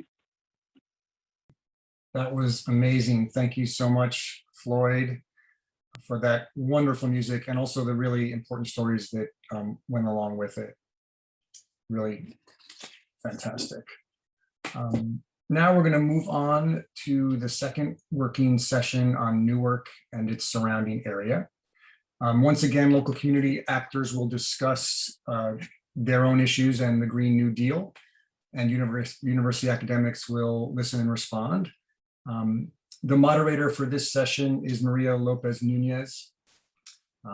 Many of you know Maria. I've already introduced her. She's worked extensively on EJ issues in Newark's Ironbound neighborhood for more than a decade. And as I mentioned, she's the organizing and advocacy director at the ICC and also on President Biden's advisory council. Maria, thank you so much for joining us, and I will hand it over to you. Thank you. And so I'm going to ask all our Newark family to turn your cameras on. I don't see all of you yet, so I don't want to start without you. Yeah, there you are, beautiful people. Yeah, I'm going to say for this panel, let's try to have like a real conversation, right? Like, let me just set some ground rules here. Let's try to talk like people to each other, right? In a dialogue, because I find that in the panels often we get a little bit of a platform and then we talk for like 3 or 4 minutes. So let's share that air and let's just keep it conversational and ask each other questions, right? Because I think the question of Newark in a Green New Deal is a very interesting one, right? Like our city is a really amazing city because it's a city of warriors. It's a city where a lot of the country's first have happened, right? We have a lot of the country's first, a lot of the country's strongest, and I think some of the country's best activists, right? Best organizers who really know each other, because the beauty of Newark too is that as big as Newark is, we're just a small town and we all know each other. So let's keep that familiarity in the room. I want to start off with my sister Kim. You know, when we say Green New Deal, what does that mean to you? Like to you as Kim Gaddy? Well, thank you, my sister. As a Southport resident, you know, when I hear Green New Deal, I hear finally we are going to have some reprieve in this city. We are going to be able to have good jobs and healthy air to breathe. We are finally going to be able to tell individuals, stop dumping on my city. You know, this is something new for us. This is our opportunity to lift our residents up. And, you know, 2 pillars that I like to kind of focus my attention on. And when you listed the pillars, pillar number 5 was really important, and pillar number 2. And pillar number 2 is building the power of workers to fight inequality. You know, in this state, we have been fighting against warehouses, huge Amazons, and now we're seeing farmland being taken over for Amazon. And now everybody want to raise the flag and say, hey, what's going on? We need to change this. When we have been suffering from 25,000 trucks that come in and out of port on a daily basis, spewing toxic fumes, you know. And so as a parent of 3 asthmatic children, the air we breathe needs to be clean. You know, so we need that electrification, but we also need to make sure that we have the right kind of jobs for our residents. And so as we transition into this emerging green economy, our workers have to transition equally and equitable, and we can't be left behind. We have been left behind far too long. And so that's what I think about us being able to have the best, like so many other communities have had for so long. And that's what I'm looking for, is really our shot. It is our time to remove the harm that our industrial legacy have left in our communities. And I'll pass it on, my sister. Thank you. No, thank you. Yeah, I want to hear from some of y'all. Yvette, I think, folks might not connect education and a Green New Deal, but I would love to hear. And then we'll come back to the environment with Anthony, and then we'll go to housing with Louis. Okay, thank you, Maria, and thank you for having me, Rutgers. What's interesting, I agree with everything Kim said, and I underscore all of it. However, I think what is foundational, and especially for our communities, is what is the Green New Deal, right? So we have to educate our residents and have them understand what that in fact means. And prior to my coming here, I was teaching a class and I told my students where I would be. And I asked them if they knew anything about this, and they didn't. And excuse me, sorry about that. I don't think many of their families also do. And that's a concern. So I would challenge my fellow educators as well as my educators in higher education to really break it down. And I think in anything we're facing, we're fighting, we're advocating for, you have to understand what that is. And the community has to rise up and scream and say, they need this and we want this and we understand what it is. And that unfortunately is not happening in all places. So as Kim said, she lives in the South Ward and I live right down the street from her. So our communities are the same, and whether it's in the South Ward, Ironbound, North Ward, or in Ringwood, as we talked about earlier, there has to be a foundation really built. And unfortunately, so many people say, New Deal, Green New Deal, what are you talking about? So we can talk about this and have this very full and vibrant chat, but we've got to go out there following this and let folks know what it is, so we can have jobs, so we can have clean air, so folks understand what it is about, oh, I am not inhaling all of this filth anymore. I could really go on, but I'll wait. Thank you. Thank you. Anthony, tell us about getting the Green New Deal out in the streets. Yeah, I mean, I definitely echo everything that Ms. Jordan said. As someone who I feel as a newcomer to the work of, or the space of environmental justice, I always was like a housing advocate, police brutality, all that kind of stuff. And I always thought like, well, environmental justice, that's for like white people and tree huggers. What do I have anything to do with that? And the more that I've been involved in these spaces and doing this work, I realized, wow, there's such a big disconnection between the streets, the very real environment, and then what's environment, in terms of like procedural or bureaucratic stuff. And it's tough because a lot of people don't understand the very problem in front of them. And I think, while I'm hopeful, because you can't be an organizer or an activist and not be hopeful, about, hey, people are having these conversations and having these conversations in a very serious manner. But the flip side, as someone who also has now found his way in like the nonprofit world, I see where our money goes. And I see, and that's what's unsettling or concerning for me. I kind of quiver when people are like, I'm going to hire a consultant. And I'm like, all right, for something that we can do in our communities, or that money can be going to supporting our material needs now in the interim, as we move towards a better world, or, an equitable society, a greener society. So, I'm often asked, especially since, obviously it's coming up a lot, is that, okay, well, how do you feel about this? And well, we have to follow the money. We have to make sure that we're accountable at all levels. Us as, the community where this is going to affect us, us as that community from a town or higher level, and a statewide and national level, because we are players in this global world. So those are all my thoughts for when I hear Green New Deal.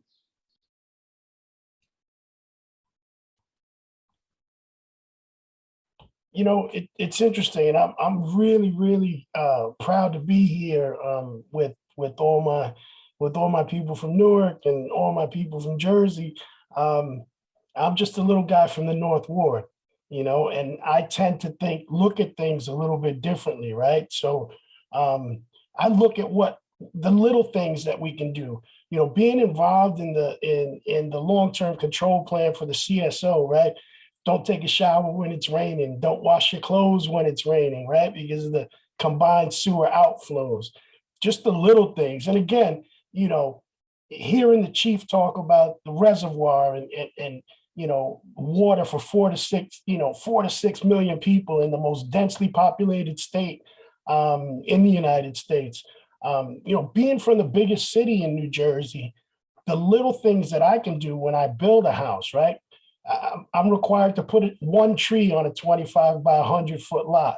Maybe I'll put 2, right? I'll use pervious pavers instead of blacktop or impervious concrete. Just the little things that we can do.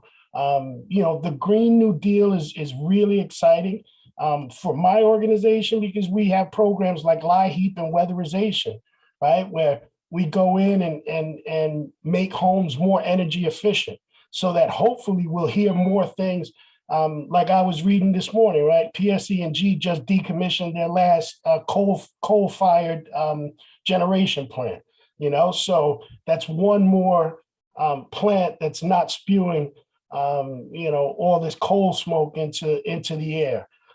So the more energy efficient homes are, the better I build them, the better it's going to be for the economy. And if we can do that one house at a time, again, in the most densely populated in the city, in the largest city in the most densely populated state, hopefully we can have some impact on the environment as a whole.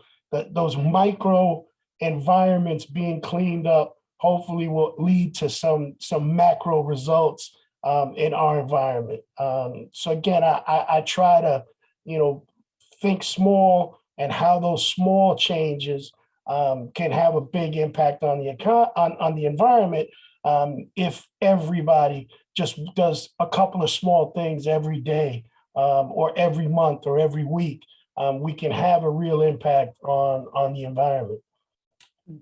Appreciate you talking about the small things, but one of the things that we really focus on in environmental justice is getting at that systematic root. Like, what's the root of our problems, Because I always like to say, we're not going to tote bag our way out of the waste issue. We need real systemic solutions. And, Nikki, we worked with you so much on that sort of systemic level. What would you suggest are some of those solutions that the Green New Deal should follow?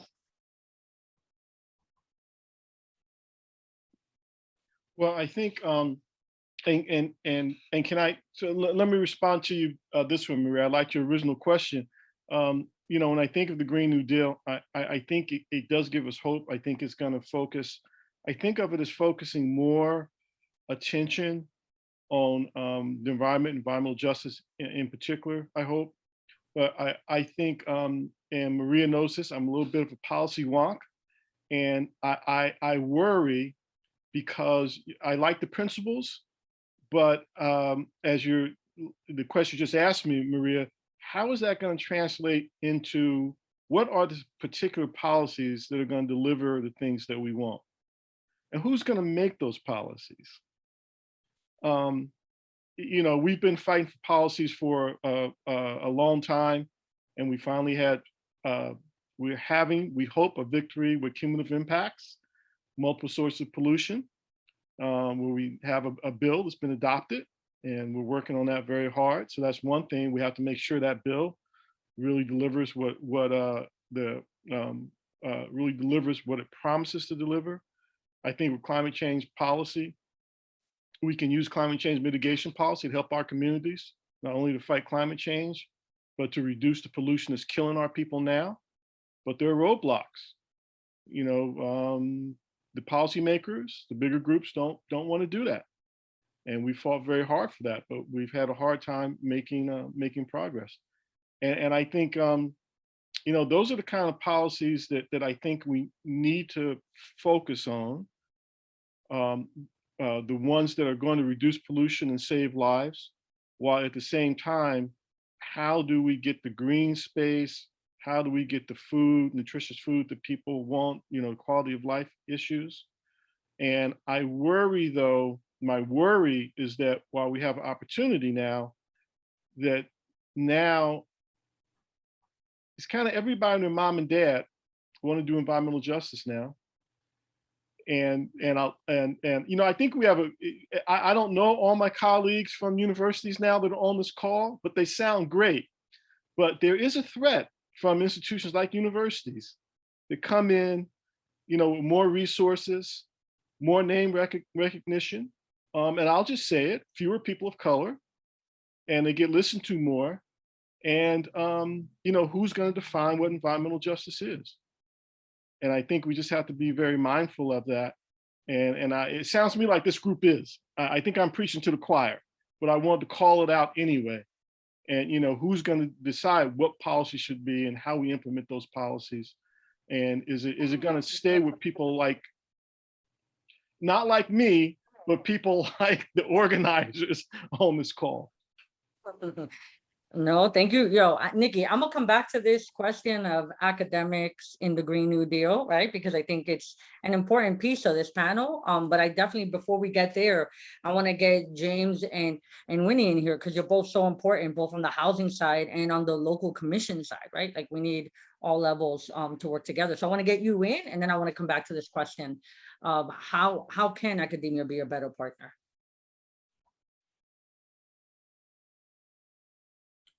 Is that on me? Just to jump in? Oh, okay. Green New Deal. It is an evolution of to me what reparations are supposed to be. We often pigeonhole certain words like justice. We believe it only belongs to criminal justice reform and policing. We believe that reparations is only, we've materialized this idea that it is a check that is being cut to certain communities, but it's really a restoration of what's been taken or what's owed. Communities have been owed clean water. Communities have been owed clean air. Communities have been owed fresh food and vegetables. Communities have been owed access to housing. So, I think we need to expand these definitions and understand that justice, Lady Justice, the mythological being, she didn't just belong to the court, she belonged to every aspect of society. So this justice that we're searching for isn't just related to the environment. It doesn't just belong to police reform. It doesn't belong to housing. It belongs to all aspects of society. So when we talk about, Green New Deal, it is an evolutionary concept that really, to me, its nexus belongs to reparations and how this country has struggled and grappled with restoring communities that it has marginalized for generations. So the Green New Deal, it's prophetic. It's this term that is tied in with roots in the environment. So to me, its roots are embedded in reparations. It goes back to this country's first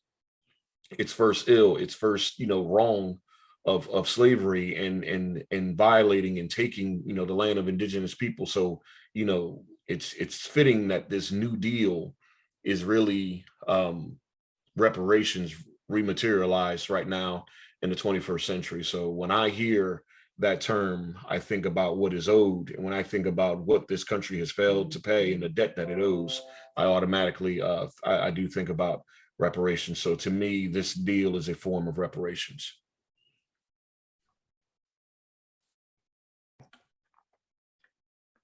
Thank you for the invite. It's been really interesting hearing everybody.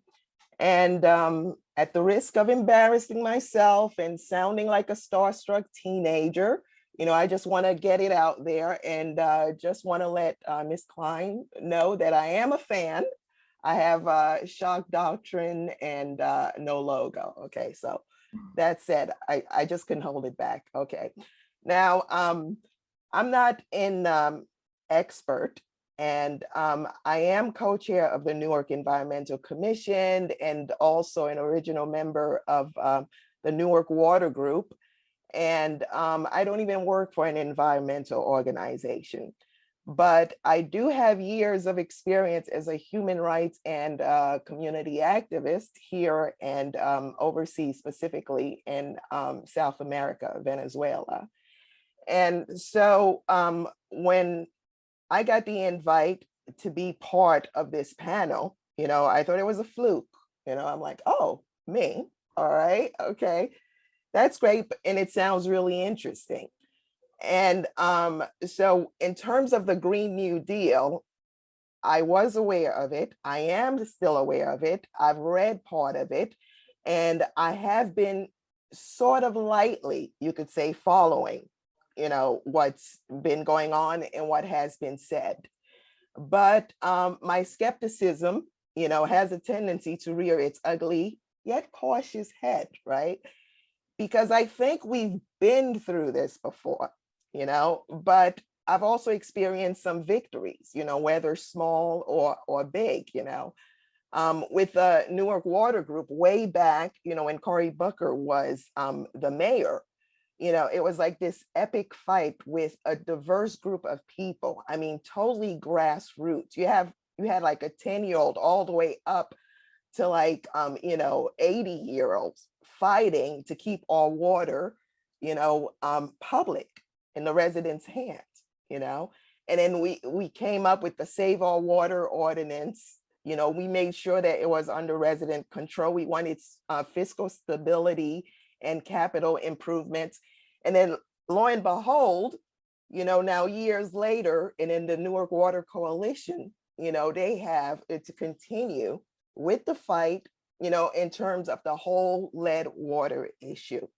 So it's always like, okay, here we go again. We did make progress. We did keep it in residents' hands, but then, what happens?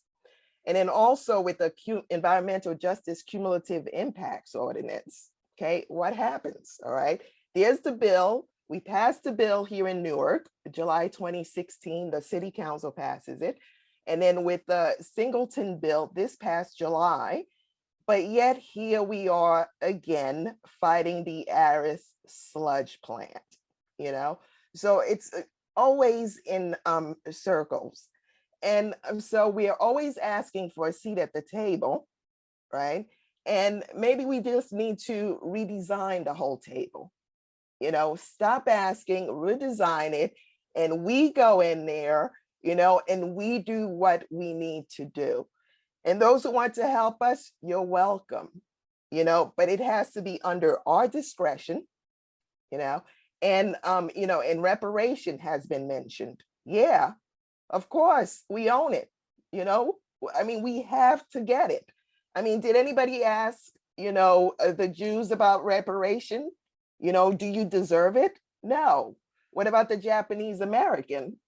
No one, was fussing about that. So why is there so much fuss, when it comes to us asking for reparations, And not being born here, I was born in Haiti, it's not as if, I'll probably, I was likely to get any, but in terms of solidarity, not just here, but also, in other places.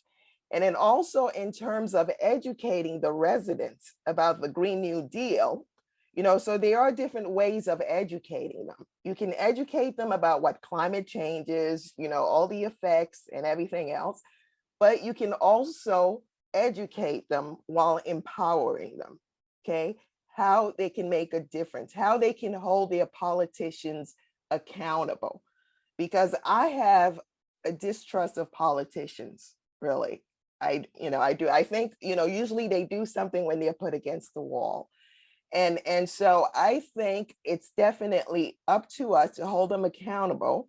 And then, if academia wants to help us in that, we also welcome it, but there's a lot to be said and a lot to be worked on.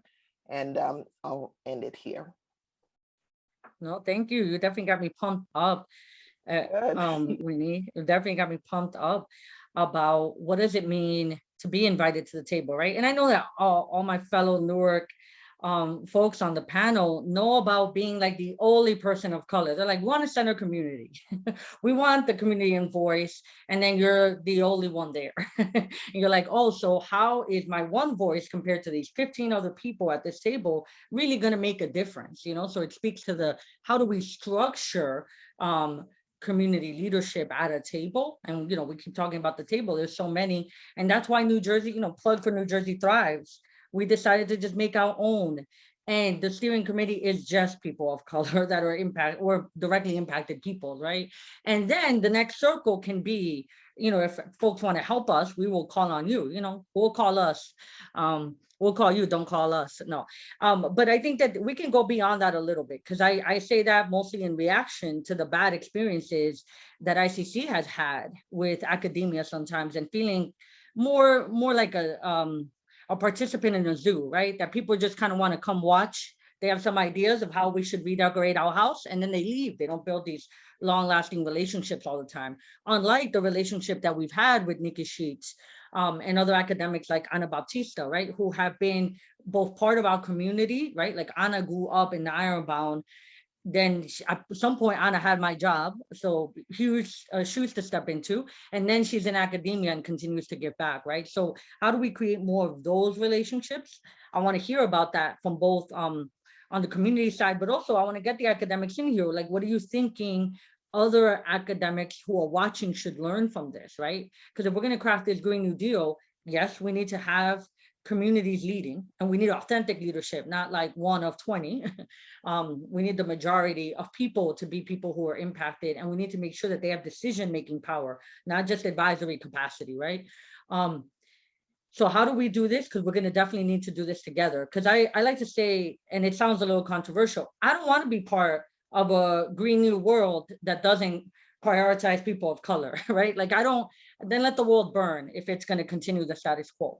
I want us to like move to a new world where people, I love how this conversation turned into one of reparations, right? Because we should always come back to that. How do we actually level the playing field and make sure that we all have the same opportunities at clean air, clean water, and healthy food, right? And to have self-determination. So how do we do this? How do we do this together? And what do communities need from academics? And academics, what might be your questions for community members? So for this part, let's just raise our hands and get in there where you fit in. So I see Kim, then I'm gonna go to Kevin, and then I'll go to Francisco. Yeah, thank you. I mean, I always start with jobs. You know, the workforce pipeline and the new jobs is key. I can recall several years ago when we started the solar training program. I'm the New Jersey Environmental Justice Director for Clean Water Action. We partnered with community groups to train up, was a Newark IYO, to train up students to install solar, right? Then we got into a fight with the unions.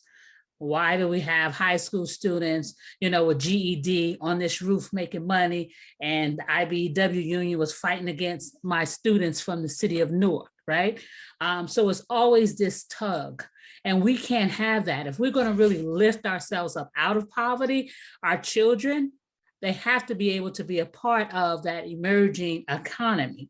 You know, one of the things that I'm fighting for real hard, I'm a member of the Council on the Green Economy for the governor, and I'm training right now with Newark Greenworks, 15 Newark residents to become green infrastructure installers. You know, our long-term control plans, we want 10% of all the jobs to come within green infrastructure, right? For Newark, Jersey City, all the ones that's in the Passaic Valley Sewer Commission channel, the 23 municipalities. So we need to be prepared. So we're training up a workforce in the city of Newark of residents so that they can have the opportunity to take those jobs. Those jobs are going to start at $20, $25 an hour.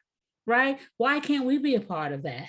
Similarly with the lead service lines, you know, we fought really hard, had hard conversations with the city, train up residents. So this is the way that we can't be left behind, because, you know, our cities is ground zero for climate, right? Ground zero. So we need to be at the front of the line.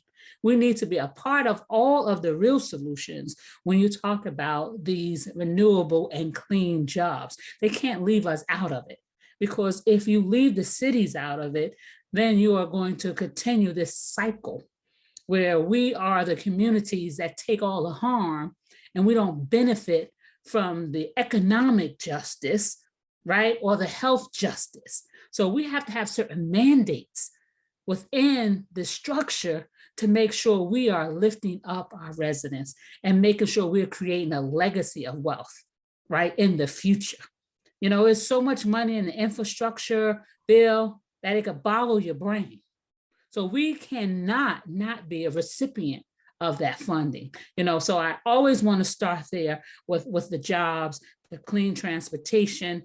You know, it's so much going on that we can be a part of. And so I'll start there and open the door for someone else, and I'll come back.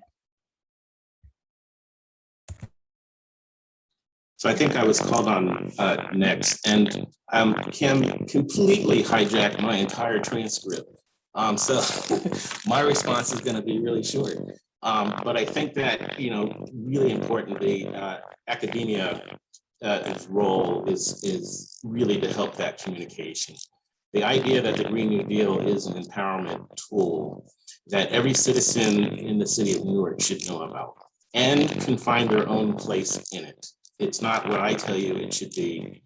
It should be more of what do you bring to the table. So I looked at my comments from, you know, our Newark panelists, and, you know, follow the money, the little things. The 25 trucks that are coming, 25,000 trucks from the port, from the air pollution that comes with it. You know, the idea that you can look at the economy and the economy of Newark and attach that to the Green New Deal and make it so small that every little thing that you do is connected to this. And with that, trying to communicate that and getting everyone to participate, almost a call to action, where there should not be one citizen in Newark that does not know anything about the Green New Deal and what role they play in it. And academia's world is not so much that we flood them with academic research and such. It just means that, hey, our mission should be to make sure that every citizen is engaged and has a role to play in all this. And I'll stop there and let everyone else have a voice. Thank you. And Kevin, just for the next time you speak, you're having a lot of feedback coming in, so I don't know if you want to adjust your mic. So Sure. I know I had said Francisco, and then I saw Yvette's hand go up. So next two. Okay, thank you. Well, I was very surprised that I was invited to participate here. So I'm a scientist. I actually measured carbon sequestration and things like that. Things that are very difficult to explain, I found. So in the last years, I've been trying to train myself, like, how do I communicate this at the street level? You know, this is not working. Whatever we're doing as scientists, our vocabulary, everything is not, I have all this knowledge, but it's not working. So it called my attention, you know, we need education. Yvette said something about, he asked her students about the Great New Deal. They knew nothing about it. And that is my experience. So there's a core of very enthusiastic young people, but the majority of the young people, there's a lot of apathy about all these topics. So how do you talk to them? This has been my quest in the last years. How do I develop sort of a, you know, a street talk about this that I can get the message through? And because as scientists, I mean, it's done. We did a terrible job. We're doing a terrible job. We suck at communicating. It's definitely not working. You know, we know all this stuff, but it's just not working. All right. The doom talk is not working. You know, how many polar bears starving and glaciers, it's not working. You know, and this is a fact, because I interact with kids in high school and first years of college, and I kind of feel where they are. They're not getting this. They're not interested in this. So how do you get them involved? How do you get them involved? So I don't have the answer, but I am sort of studying this, right? And uplifting narratives, some little bit of hope, it has to be there. The doom talk is not working. all right? That this is possible to solve, that together we can solve this, all right? Also talk about and relate things to issues that are closer to them, you know, the water issue. Well, about disposable fashion, that consumes a lot of water. Disposable fashion creates a lot of solid waste. That's an issue. So these are things that I'm trying to make links with. And also realizing now with the herd immunity, we are a herd behavior species, you know, and it seems that so far what I've concluded, the best thing is the charismatic characters. Those are the most effective. Charismatic people are the most effective at communicating and getting a following.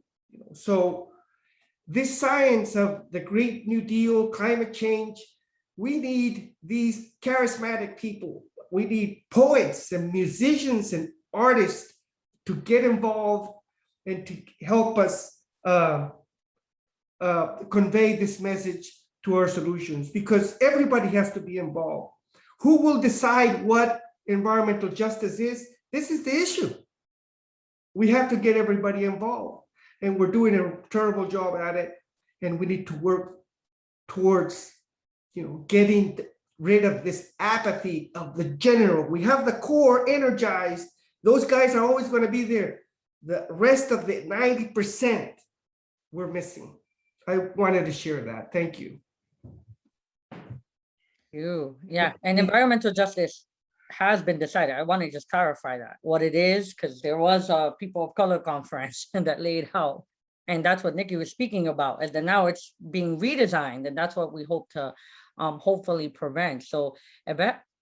Okay, I was going to say, Francisco, I hear everything you're saying. It's just pushing back on the word apathy, because I do believe that it's not as if folks don't care. I would say it's naivete, because once you are informed, I believe that several people, most of the community will care about what affects them. And that is not being apathetic. It's just, if I don't know, I can't advocate. If I don't know, I can't say anything. If I am unaware, I am just left out. So also I want to speak a little bit about, and very succinctly, I hope, about what Nikki Sheets said earlier about the policy, and how do we engage policy with what Kim was saying, which was something really real. It's like economics, right? How are we getting jobs for the people?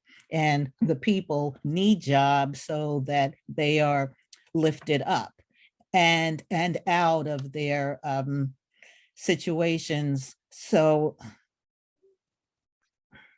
that are really disenfranchised situations. I'll say that.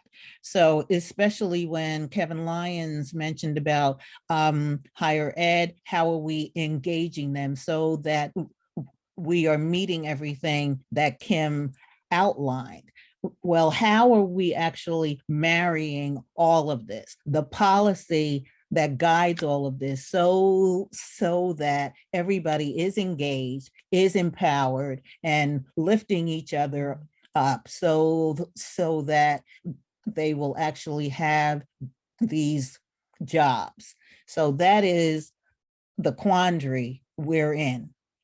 And rather than stay here and figure it out, which is what we're doing for another hour and a half or so, we've got to really have some actionable items when we leave here, so that we're not leaving and saying, well, that was a nice conversation.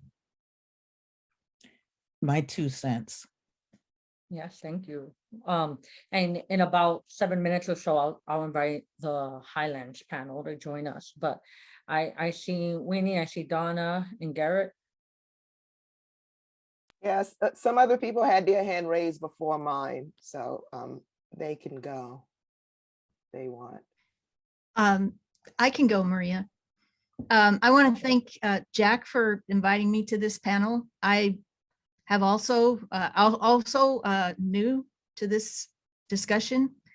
I'm an environmental engineer. I work at Rutgers, New Brunswick, and I study bacteria that live in the Passaic River sediments and the kinds of pollutants they degrade.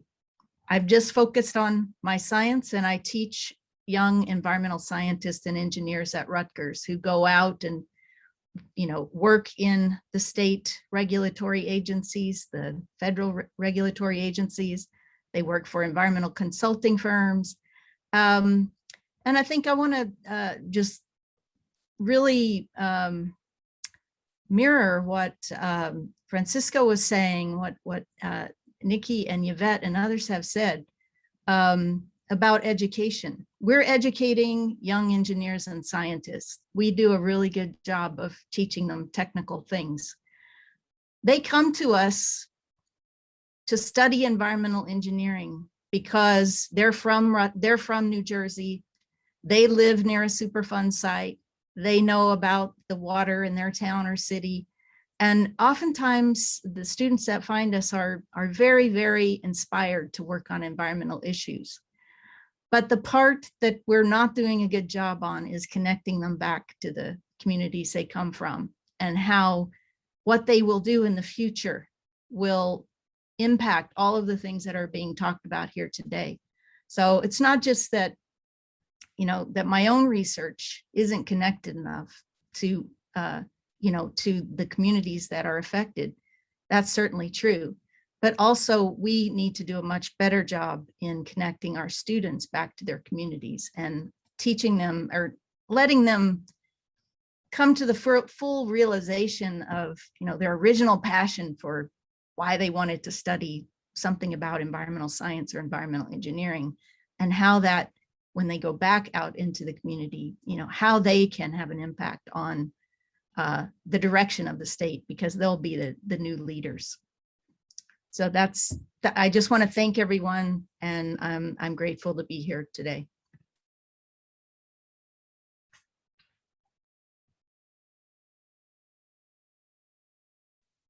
Garrett? Thank you, and hello, everybody. I know some of you, but not most of you. My name's Gareth Russell. I'm a professor of ecology and conservation biology at NJIT, so I'm in the Department of Biological Sciences. My own work is less about the chemicals and the bacteria and more about the warm and the fuzzy things, animals and the plants. I will echo the previous comment and say that, I'm late to this party. I know it, so sorry about that. But I'm here now, and mainly I'm here to listen. And this has been a great education for me so far. And thanks to Neil for inviting me to this.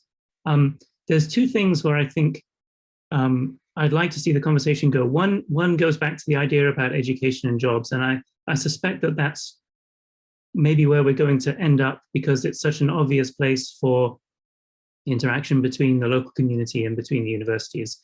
And there are some initiatives happening at NJIT that we can talk about. The other thing I want to talk about a little bit is, sometimes it feels like this conversation about the interaction between academia and the community is one in which, each party brings a sort of a unique skill set and shares it with the other one. The idea that academics, know what they know, and they can bring and share that information with the community knows what they know. I actually think things go a little bit deeper than that. I'll let Francisco, he knows a lot about carbon sequestration.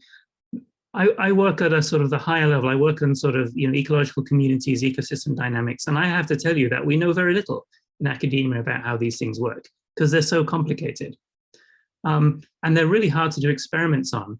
But the truth is that every time there's an industrial spill, right, into a stream or into the soil, anytime there's an attempt to clean up of that, anytime that a site is abandoned and becomes a brownfield and weeds start to grow, or anytime somebody plants a community garden, those are all experiments, ecological experiments that we can learn from. And the truth is there's 100 more of those happening every day than there are formal academic studies of these things.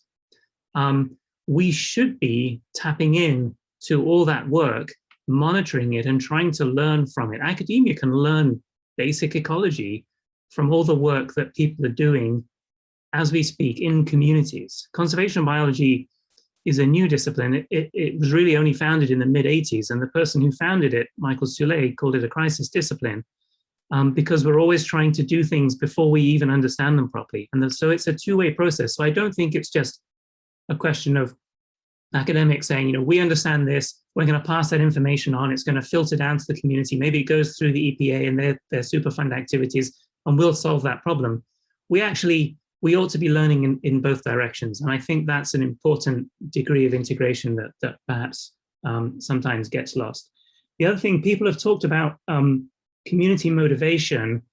And I think it's an important point that was just made. It's not that people don't care, it's that they perhaps don't understand. And this is something that I've been wrestling with in academia also, about how you get people to sort of see their environment and understand it. And a question that I would like to ask the community people is, in your experience in community activism, you know, what is effective in conveying to people what is happening environmentally? Because I struggle with it in the classroom as well. Let me give you a very quick example. I just taught conservation biology, and I had my students who are mostly from northern New Jersey, although very few from Newark, but mostly from northern New Jersey, go to the closest green space that they could go to safely, and having taken my course, describe to me what they saw in terms of conservation. And mostly they did a good job, right? One of the questions I asked them is the place that you went to, is it ecologically diverse? And almost all of them said yes. And the truth is, they were going to these little urban parks and they would say, you know, I saw a squirrel, I saw some deer, and I identified a couple of trees. And so, yes, I think this is diverse. And I was like, oh my God, I have failed in this class in at least one important respect, which is teaching people what a healthy, diverse ecosystem looks like. They all think it looks like their urban pocket park that they went to. One of the things I'm trying to do is get students to actually recognize what's going on when they're out in the environment. I don't really know how to do that effectively, but I suspect that those of you who work in the community and community organizing probably have a better handle on it than I do. And that, I think, is also a fruitful area for us to have an interaction about how we teach people to see what's really happening in the world around us. You know, and one thing I'm trying to say, I think I want to definitely bring up, because I'm a little disturbed by the tenor, like the tone a little bit of we need to educate, make people more aware. Because one of the problems, I think, is that folks all the time, both us and everyone, right, assumes that our communities don't know better, just need a little bit more education. But I want to bring attention to the folks on this panel who do know. Like, I want to ask you, like, do you even have the resources you need? Maybe we need more space, right? Because the truth is the majority of the population doesn't know. And it's not just about youth that all need to be more, they're apathetic. I think everyone, adults, whatever your age, you're probably not caring, you probably don't know what the Green New Deal is. So let's stop fetishizing one group of people, because I think that that's where we get into some weird lines of like, oh, we just, if only more. And I think that that is a fundamental problem, because what about the people of color who bust their butts, right? I'll try to be respectful to this panel, bust their butts and are trying every day and moving things, right? Like, there's plenty of community members who are part of the Newark Water Group, like Winnie said, and they're the ones that fought off privatization. What if we give them better platforms instead of thinking it's about appealing to all the masses, right? I do think if more people of color were out front and center, then probably we'd get more people to join. Because it's just, I'm not going to be moved when I just see white people trying to tell me that my community should know better, or maybe I just need to go to a park. I didn't go to a park till I was a little older, right? I grew up in an urban jungle and bushwork before gentrification, and I didn't know better. Once I knew better, I did better. And I think that my life has shown that. People figure it out. So I don't know, because I think the conversation was going to a place that I'll be honest, is a little triggering, because it makes it sound like our people are just lost out there, not knowing what's going on with them, so I think it's important. I do want to bring in the Highland folks, because they're another example of people that know better already are doing it. And I think we need to give platforms, right? I don't want the takeaway from this conversation to just be about let's educate more people. I want to give the folks who are out there doing the work a bigger platform. Folks like Yvette, Anthony, Kim, James, Winnie. I want to give those platforms to the people that need them, so that then I guarantee you more people are going to join in the fight. Like Francisco said, they're the charismatic characters that are already doing that work. So I'll go with Jay and Winnie, and I think the Highland folks just join us. I'm gonna give it to Nikki, and then I'll bring in some Highland folks. But join us on camera so I know you're here. Thank you. I have a very simple question. I'm a professor of civil engineering at NJIT and also a member of the Passaic River Coalition.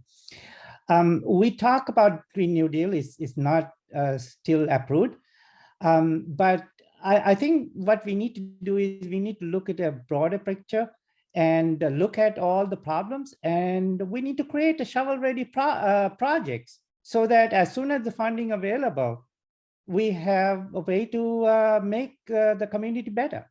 That's all I have.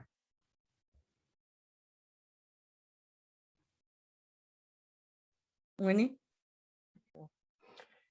Yes, I agree with you, Maria. I mean, in terms, and also what Yvette said, that it's not apathy, and they make it seem sometimes as if the problem is one of people of color, not taking into consideration, that also a lot of whites are totally ignorant of this. When I taught high school at a private, mostly white, middle upper class in New Jersey.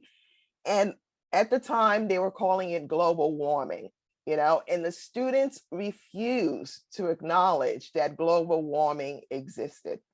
So I had to find a way, to educate them, even though that wasn't my course, but I tried to include global warming, climate change into everything that I do to educate people, So it took a while. Once I showed it to them in a way that they could connect, then all of a sudden, they started to see.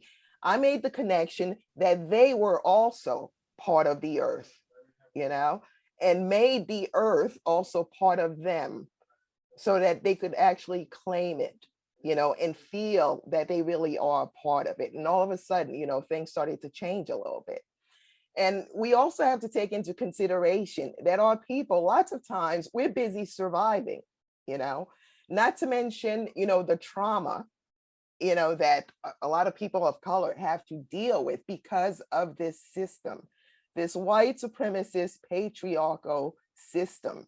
And then sometimes too, how we internalize it, and unfortunately, sometimes how we reinforce these traumas, to our own people, to ourselves.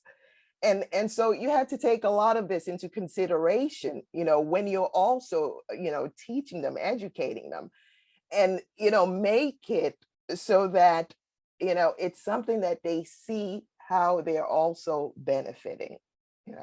I could go on, but because of time, I'll let somebody else. I'll bring in Nikki and James, and then I encourage the folks who joined us from the Highlands to start raising your hands.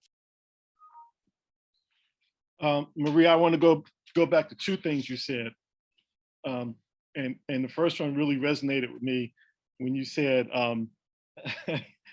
well, we're not going to, I didn't get the first part, but basically I think you were saying, well, if we're not going to do things right, then just let it burn. And I say it in a slightly different way sometimes, especially when we talk about climate change. Who are we saving the world for? And I think with the policy, we need to insist that, climate change is kind of the big gorilla in the room, right?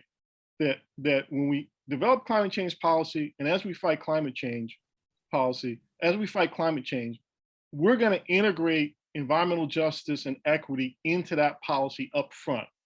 And the environmental justice and equity part of that policy is going to be just as important as the part that fights climate change, right? As the part that decarbonizes stuff. So like with the stuff I work for, that means that as we fight climate change, we're going to make sure we save lives in local communities as we do it. And if a climate change policy doesn't both fight climate change and save those local lives, then we're not going to use it. It's not good enough. And that goes back to the question, who are we saving the world for?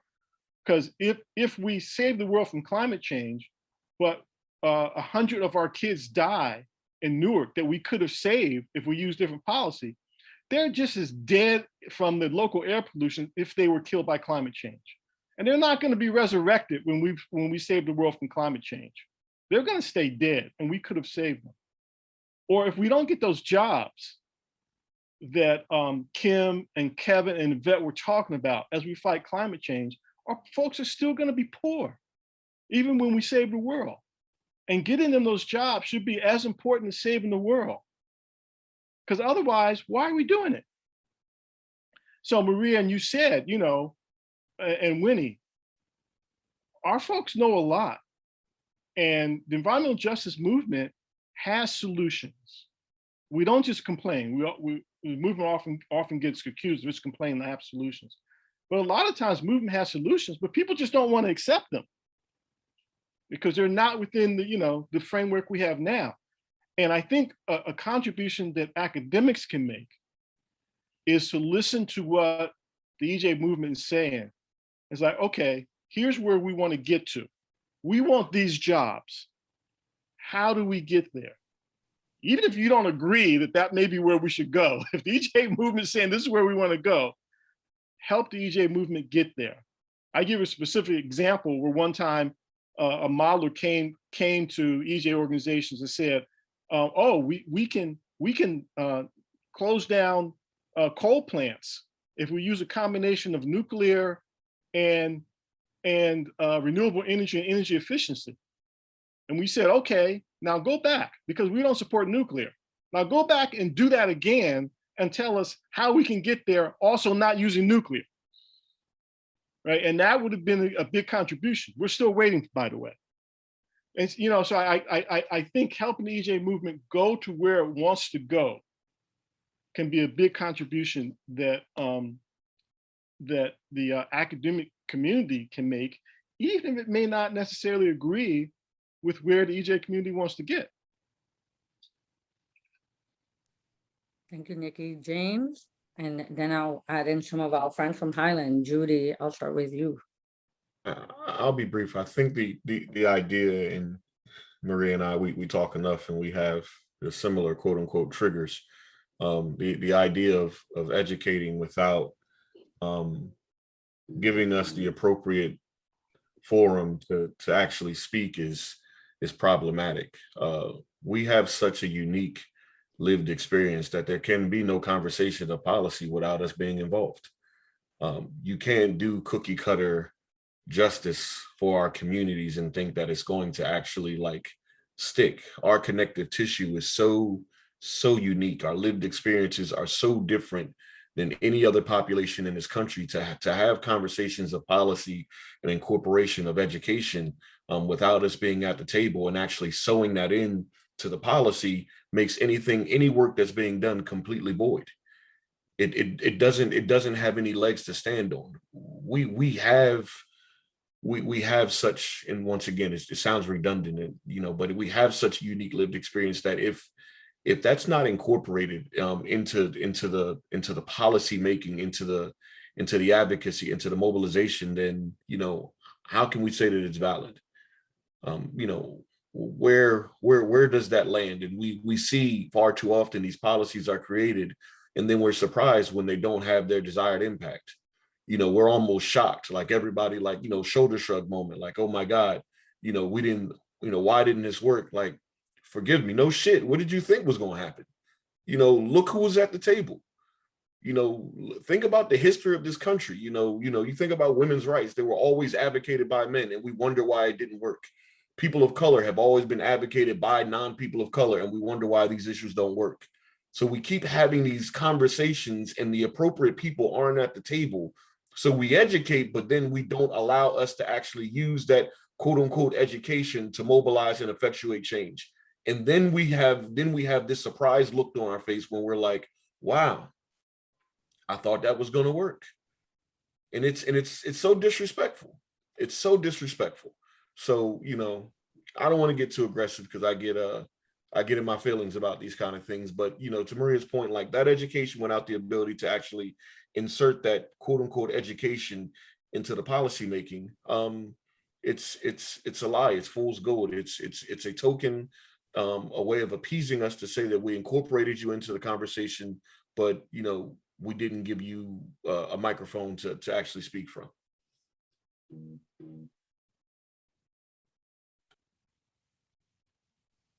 Thank you, Judy. Sure. I have just heard so many amazing things and things that I can follow up with Chief Mann, who started out by saying academics are not academics and not everyone is there. And I'm hearing this throughout everyone who's talking now. And I'm in no way going to try to defend academics, because I will tell you that I was trained as a research scientist in environmental health. And in 2008, I became the director of the community engagement for a very large NIH grant. And I had to learn exponentially. And when I talk to some of my colleagues who have no idea who we're doing this work for and don't care because it's not genetic enough, it's not molecular enough, it's not, whatever it's not, we are working, and I'm still learning. I am totally still learning. And I will admit that. And I have made mistakes, and I've learned from those mistakes working with communities. And I've also learned that each community, as was just said, is unique. Things that I've learned working with the Ramapough Nation, I can only bring some of the things into the Brooklyn communities that I work with now, in Gowanus and Sunset Park, et cetera, et cetera. Every community is unique. And I think unless academics start realizing that we are not bringing things to the people, we are driven, at least the theory and the concept and the way it's defined, community engagement is driven by the community. Basically, what are your needs? What are your questions? And how can we help? It took me 2.5 years to gain the trust of the Ramapough Nation. It's taken me almost a year to gain the respect of Brooklyn communities that I work with. And so I have seen academics leave communities because there's no more money in our budgets. But right now there's no money in my budget, but I am not leaving the Ramapough. So if the dollars have to come out of my pocket, then they will. And Chief Mann and I write grants together. And so I'd like to just say that there are academics and there are academics, and you really have to trust and get a feeling for, is this someone I can trust, or are they going to grab what they want and leave? And like I said, Chief Mann and I have worked together almost 9 years now. Thank you. Thank you. And thank you for bringing up a good example, right? Because there are, we're not trying to paint everyone with one brush, but we're trying to make sure we're educating academics on this panel, and this is only because we think you're important. If you weren't important, we wouldn't be here. It's because we believe that our different groups being in good relationship and a strong relationship will make sure that we get a Green New Deal. But first, we need to make sure that we repair some past harms, right? And not gloss over the history of the institution of residential schools, right? That just came out. So we need to always be mindful of that and the role that academia has played in gentrification and colonization, right? And how do we repair that and transform the institution so that we can use it as a place of power? So I do want to start wrapping up our session, only because we're going to have a great opportunity. Keep it going between all the panelists on session 3, because I feel like we're there. I'm excited about the buzz that I'm feeling, but I want to give our final word. It's so hard to choose over here, but I will give it to Kim and Chief Mann, to just bring it home on the community piece. And then we're going to move into session 3. But Michael and Elliot, I wrote your names down so that in session 3, you can come up first. So I hope that that's a fair deal. And Winnie, I see your hand, so we'll get you in session 3 as well. So I'll give the final words to my colleagues, my beautiful colleagues, Kim and Chief. Thank you, Maria. And, Judy, thank you for those comments, because, we say as environmental justice organizers, that we move at the speed of trust, and that we have to be able to trust, so then we can work with you, because so many individuals take from our community. And, you know, I've been in this fight for 20 something years, and just to kind of get my elected officials connected, it took 10 years. And it wasn't that my Black representation, the legislative leadership didn't care about the environment, but as Winnie said earlier, all these other issues, crime, you know, poor schools, all these other issues was resonating at the top of the agenda. And so what I like to just close out for this piece is that we know what we need in our communities. And what we want is to embrace that with the partners at the college level, to kind of help us to bring our vision to life. We don't need individuals to come and dictate. And it's not that we are not knowledgeable. You know, we fought for years to make sure when universities come into our community that they pay our community experts just as much as they pay the university experts, because we live in these communities and we are the experts. And it is sometimes difficult because we might not have a PhD or all these other things behind our names to get that respect. And so as we're moving forward, you know, I'm glad that we're having these conversations, because it is important that how you say certain things also is a trigger, because you might not really understand that you're passive aggressive, right? Or that, you know, you are belittling someone by just the use of a word. And so that's why it is really important. My parents always told me earlier, you know, you have 2 ears and 1 mouth, and you need to listen more so you can understand when you speak what you need to say. And so that's, you know, that's how I also want to kind of enter this space. We have to hear one another, and let's not make these rash kind of statements that, you know, they don't know and we got to come in and save them, because that is the worst thing you can say to individuals who have been suffering in these communities for so long. Turn it over to you, Chief Mann. Thank you, Auntie. Well, I don't want to be the killjoy, but I think that what the professor, or, you know, doctorate scientist, ecology, was trying to say before was that, and I may be wrong, but this is what I remember, was that he was saying the same exact thing that we're projecting, right? That the value of us community leaders, us people on the front lines, the work that we've done is way more than the work that they've done. You know, just as important, if not more, even more so important than the work that they have done, or even the knowledge that they carry. On the other side of that coin, you know, Auntie Cam and Miss Judy nail it perfectly. You know, the only way for universities to engage in local community efforts to preserve, protect, help, lift up communities is by actually being a part of our community, actually, you know, gaining our trust, actually doing the work for us, you know, or penning that work when we can't put our name and pen on it because no one will listen, right?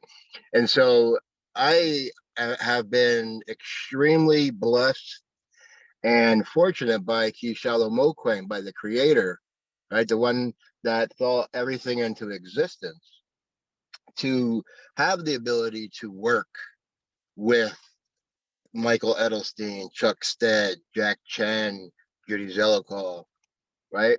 And Lucia.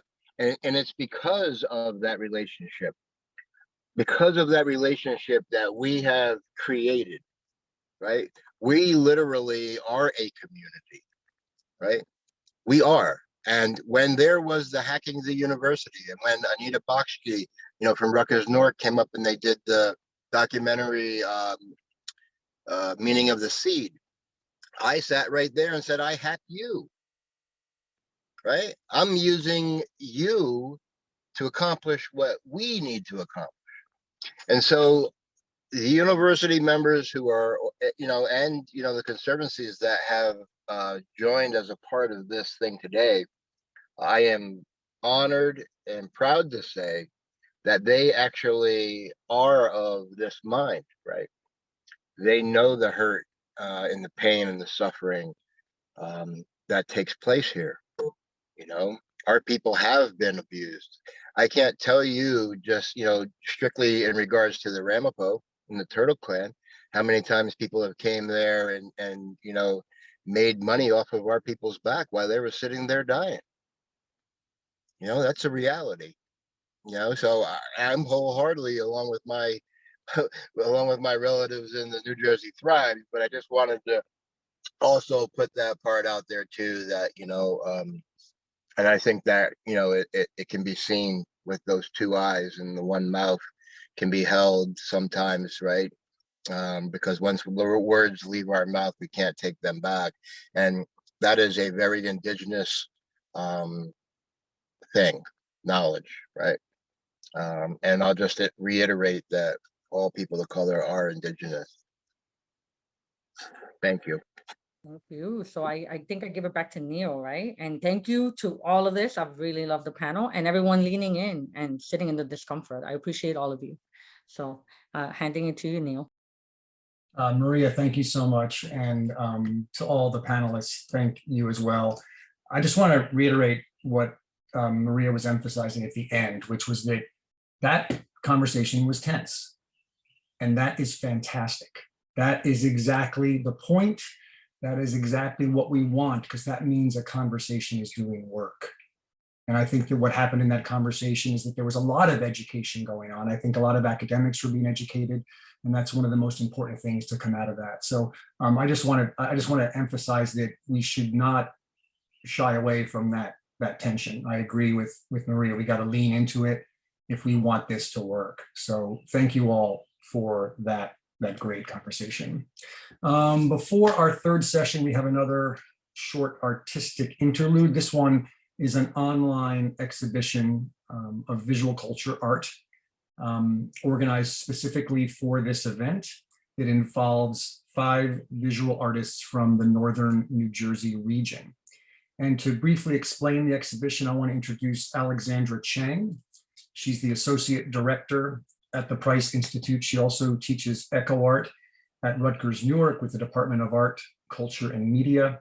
And she also organizes the monthly Eco Art Salon at Rutgers. Thank you, Alex. Thank you so much, Neil. And I want to thank all the organizers for inviting me to help organize this, a virtual exhibition for this really important gathering.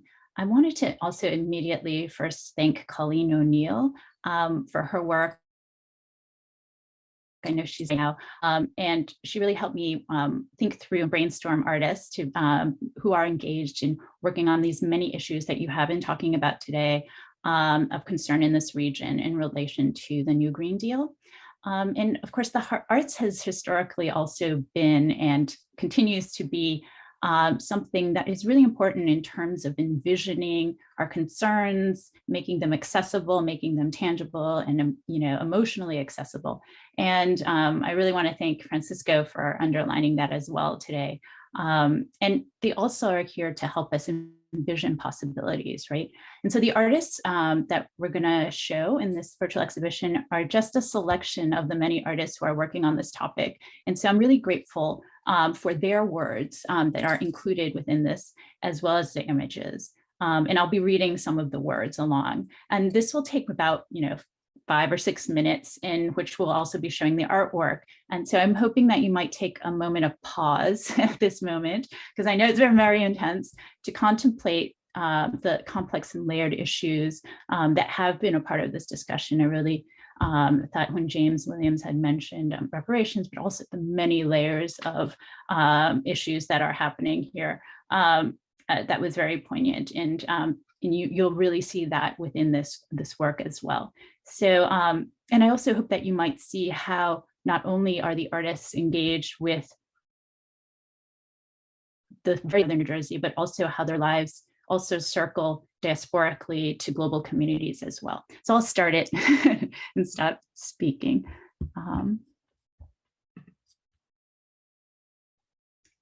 This online exhibition features the work of 5 visual artists from Northern New Jersey, from Ringwood to Montclair to Jersey City to Newark, engaged with our environment, urban and rural, in our past histories in relation to our present and our possible new green futures.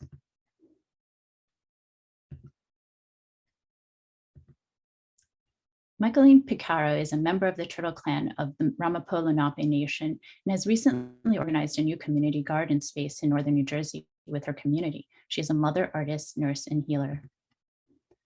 This selection of images includes Clan Mother Michaeline Picaro's artwork for the Turtle Clan of the Ramapough Lenape Nation and Three Sisters Medicinal Farm. Her concern for the effects of industry and the depletion of farming fields on the environment has forwarded her interest in plants in terms of whole systems approaches to community farming, as well as holistic health, wellness, and spiritual connectivity.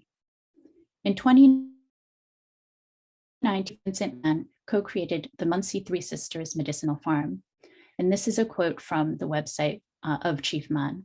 When we created the farm, we did so with the intent to be able to realize food sovereignty in our Turtle Clan community, who for the last 56 years has lived and still does in a toxic federal Superfund site known now as the Ringgold Mines Community Superfund site. Our goals were to provide clean, healthy, traditional grown food that we would then distribute throughout our community at no cost to them. We also looked at this as a means to create funding to bring justice to our people in the form of holding those accountable for their actions as well as their inactions.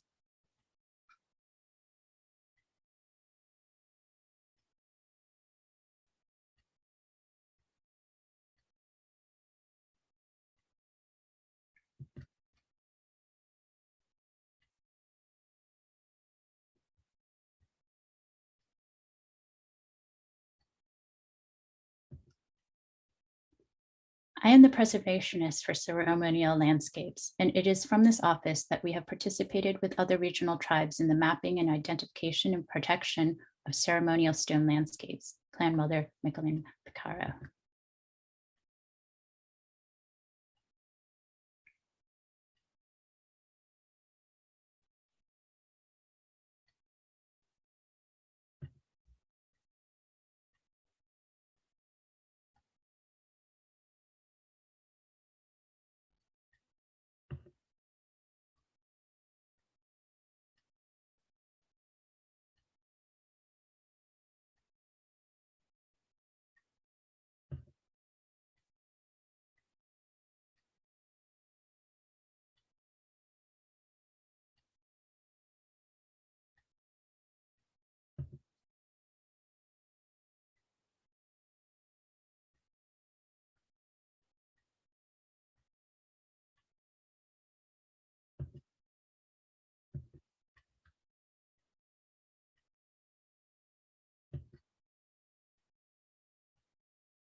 Photographs and text by Cesar Melgar. The Pacific River, before the industries that polluted it, was a beautiful body of water where people swam and fished. I made this image on a foggy morning on my way to my day job. I like to imagine in this photograph a river free of pollution, a river returned to its wildlife and its people.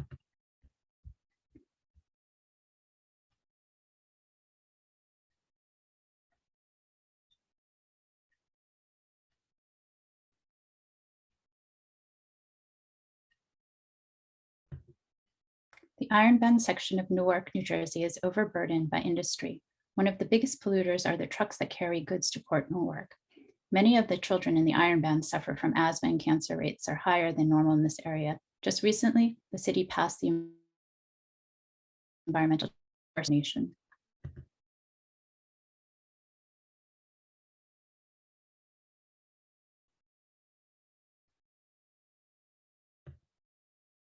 Many businesses are shutting down due to the soaring rents in the city as the city undergoes major corporate and private reinvestment.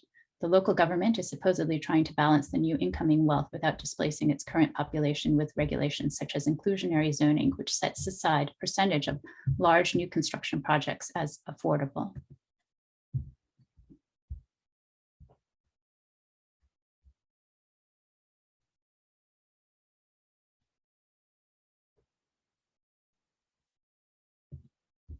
This is one of the last houses on Columbia Street that remained as the rest of the neighborhood was leveled to make surface parking lots for the Prudential Arena and commuters.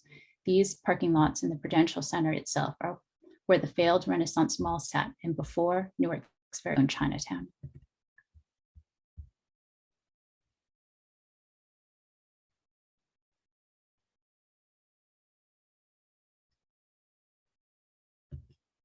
Many of Newark's residents are making the world a better place in their own way. Cynthia Mellon and Pastor Moasier, for example, keep and maintain beehives, which are instrumental for all life on Earth.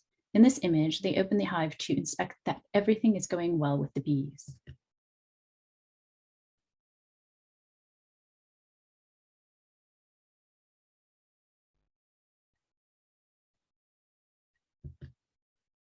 Susan Malgar is a photographer who wanders the streets of Newark, New Jersey, making poetic images of its people, objects, and changing landscape.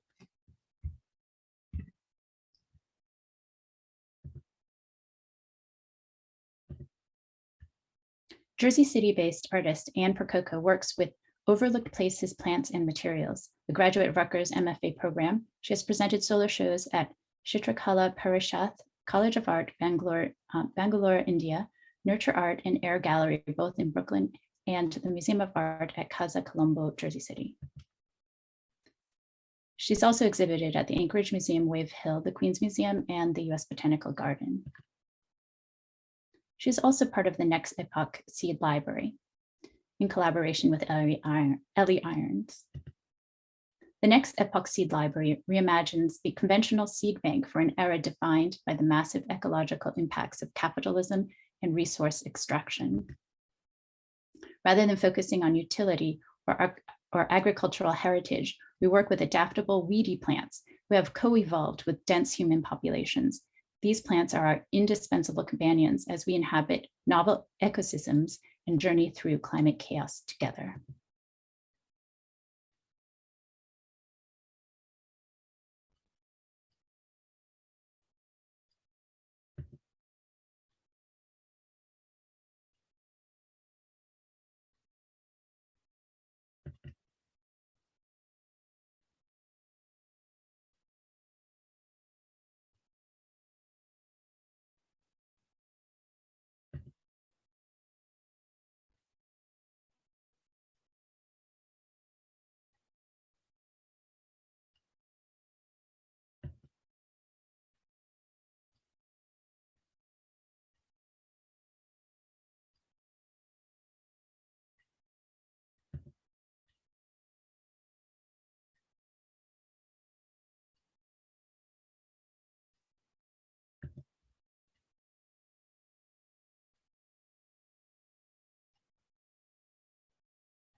During summer 2016, Percoco assigned Twitter accounts to Jersey City trees and recruited residents to tweet in the first person from the trees' perspectives. These tree stories started a citywide conversation about expanding and maintaining the city's deficient tree canopy.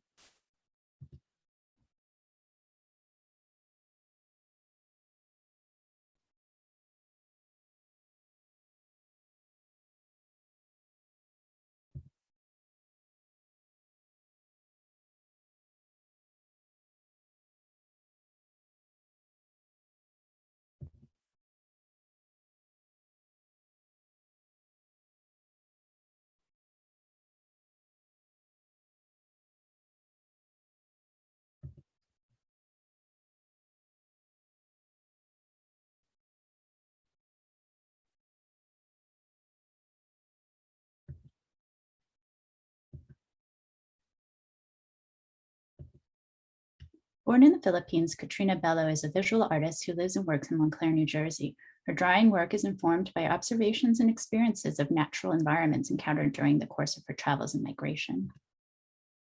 She currently has a solo exhibition at the Visual Art Center. Recently completed a Sustainable Arts Foundation Studio Fellowship with the Gallery Afero in Newark, New Jersey. She's also currently working on an upcoming solar exhibition at MO Space in Metro Manila, Philippines. She received her BFA from Mason Gross School of the Arts at Rutgers University in New Brunswick and an MFA from the Maryland Institute College of Art in Baltimore. She is the founder of North Willow Attic, an artist-run space in Montclair that is dedicated to site-specific art projects. These works are part of her ongoing series of large-scale drawings, videos, and small drawings about the health of our oceans and preservation of forests, in addition to other topics such as migration. The large drawings represented here are based on the waters of the Pacific and Atlantic Oceans, tree bark as if engulfed in the smoke of forest fires, and the fur of endangered animal species. The videos and graphite drawings are small works based on ideas of forest and oceans being fragile, threatened, and dependent on our care, attention, and protection. My intention for the large works is to emphasize the sense of awe, complexity, and beauty about our natural environment. And for the small works, I wanted to emphasize the other side of that, the part where our natural heritage is also experiencing dramatic changes and decline in ecological health due to human intervention and pollution.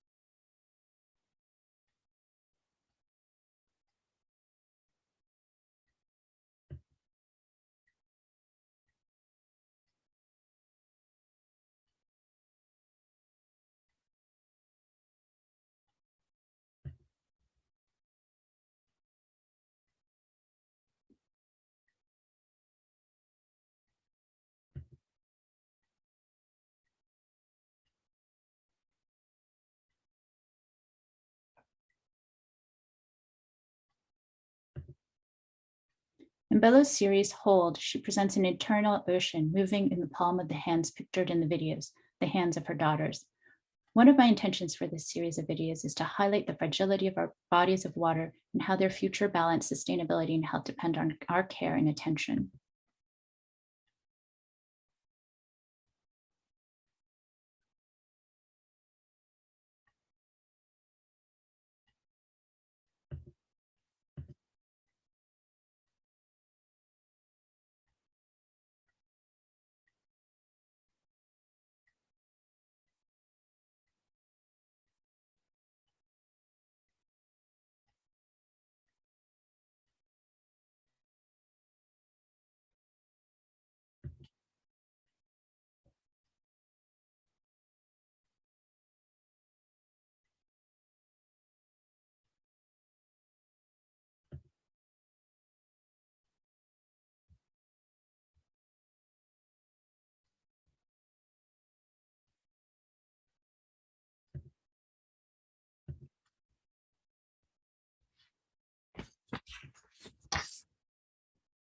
Laikanuna Yatwa is a public artist and multidisciplinary storyteller based in the unceded lands of the Lenina Lenape, current-day Newark, New Jersey. His work is best known for large-scale community-based murals, intricate portrait paintings, and multimedia projects that center the complex narratives of immigrant, Black, Indigenous, and subaltern populations. His artwork aims to disrupt established semiotic systems and reimagine them in service of shared liberation and a better future. The selection of work is a mix of paintings on canvas and in public space around Amazonian communities in Ecuador, made between 2017 and 2018. This series looks at the people who live there and struggle against climate change, extractivism, the state-sponsored violence, as well as the joy, wisdom, and rituals of these communities.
Thank you.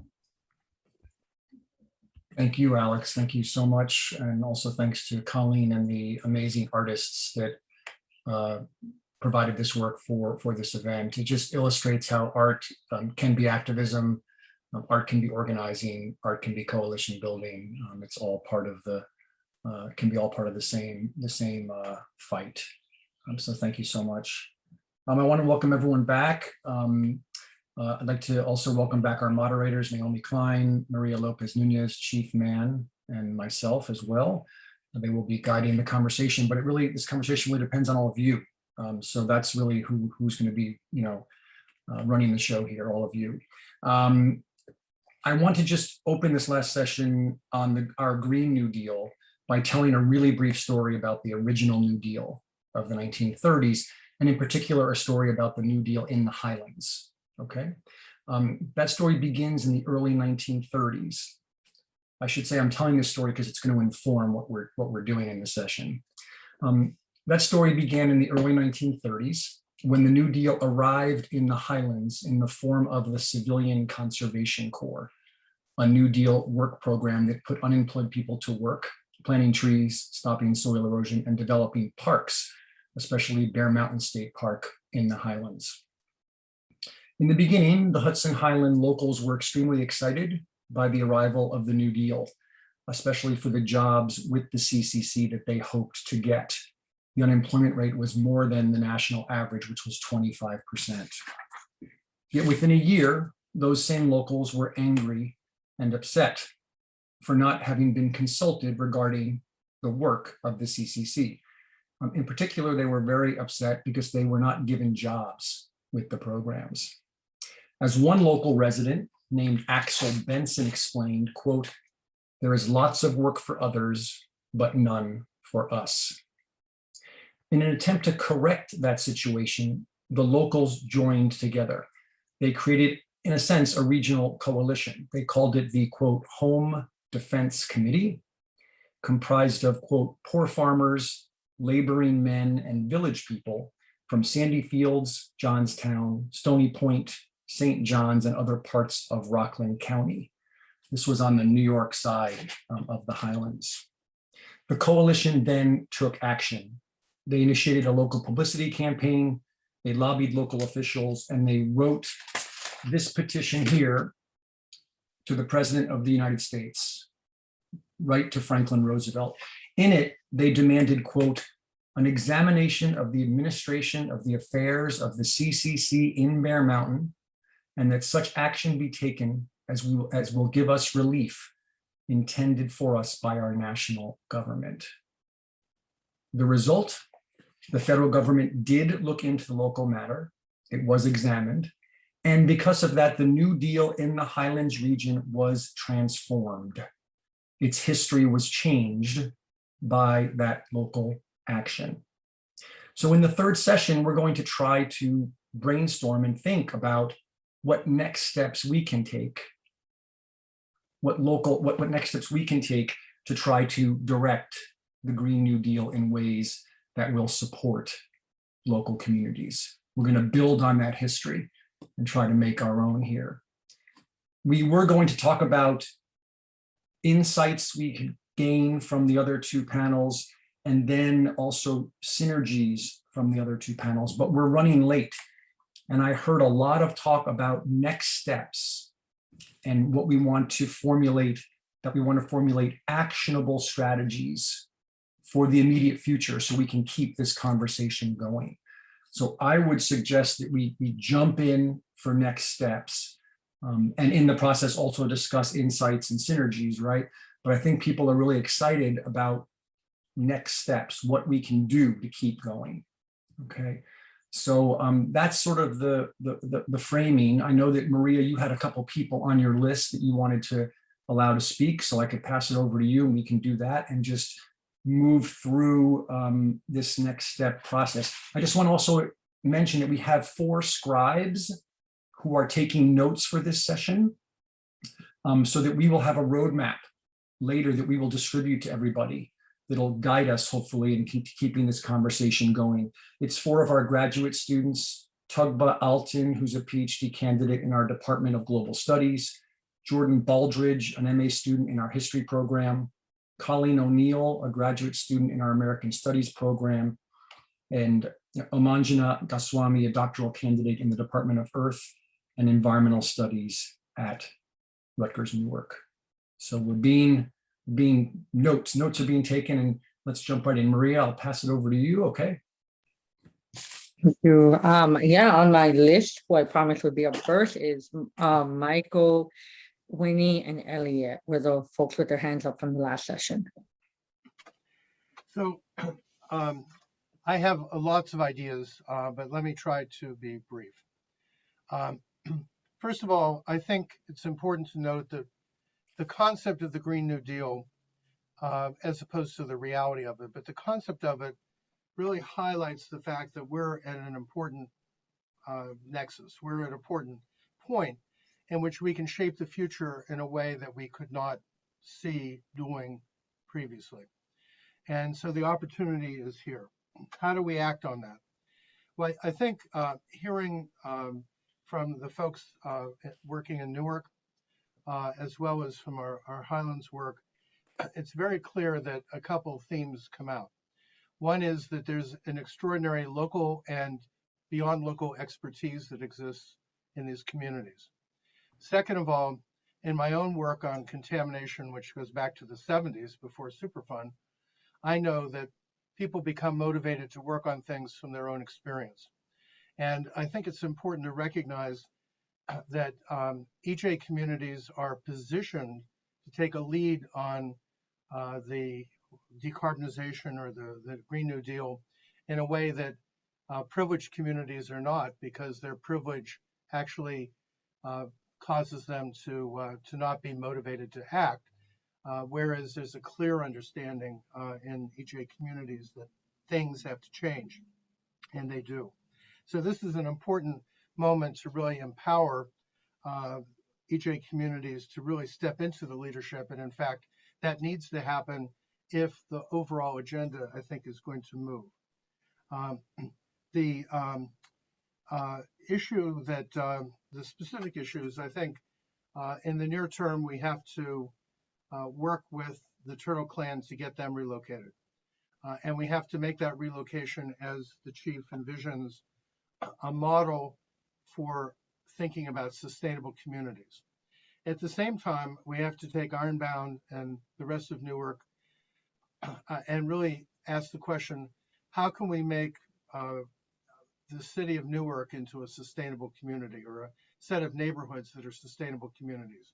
What needs to happen to do that? And how does that overlie the climate agenda that we have to enact? And here is an opportunity to carry much more with us than very small pieces. We can actually take the whole enchilada, as I like to say. And Nikki spoke to this, I think, earlier, but this is a chance to really see the intersection of a whole set of issues, justice issues, with climate change issues, but with broad sustainability issues and contamination issues, and really chart the course that can be enacted. And we have the possibility of getting resources and support to do that in the near term. And then finally, I think that in terms of universities and academics, there's a real chance to try to reform the way that we do that as well, because community-centered academics is what I've always practiced, but it's not easy to do, even in an institution like mine.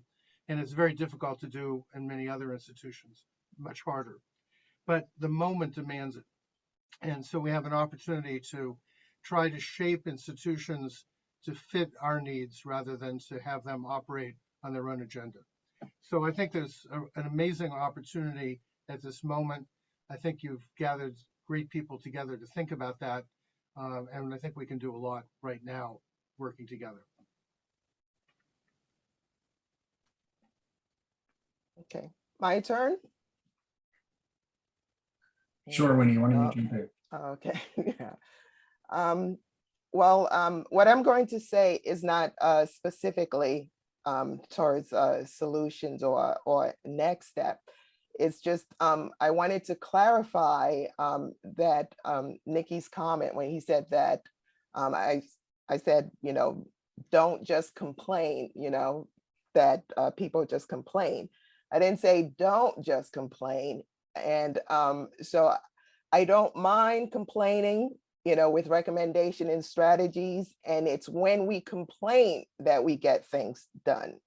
And we can't afford to remain silent. So I didn't mean, oh, we just complain and that the people just complain and then nothing, And so we have to recognize, that there is a lot of trauma, that there are a lot of setbacks, and if we don't recognize that, we're either in denial or we're not paying attention. Now, what are we going to do about it?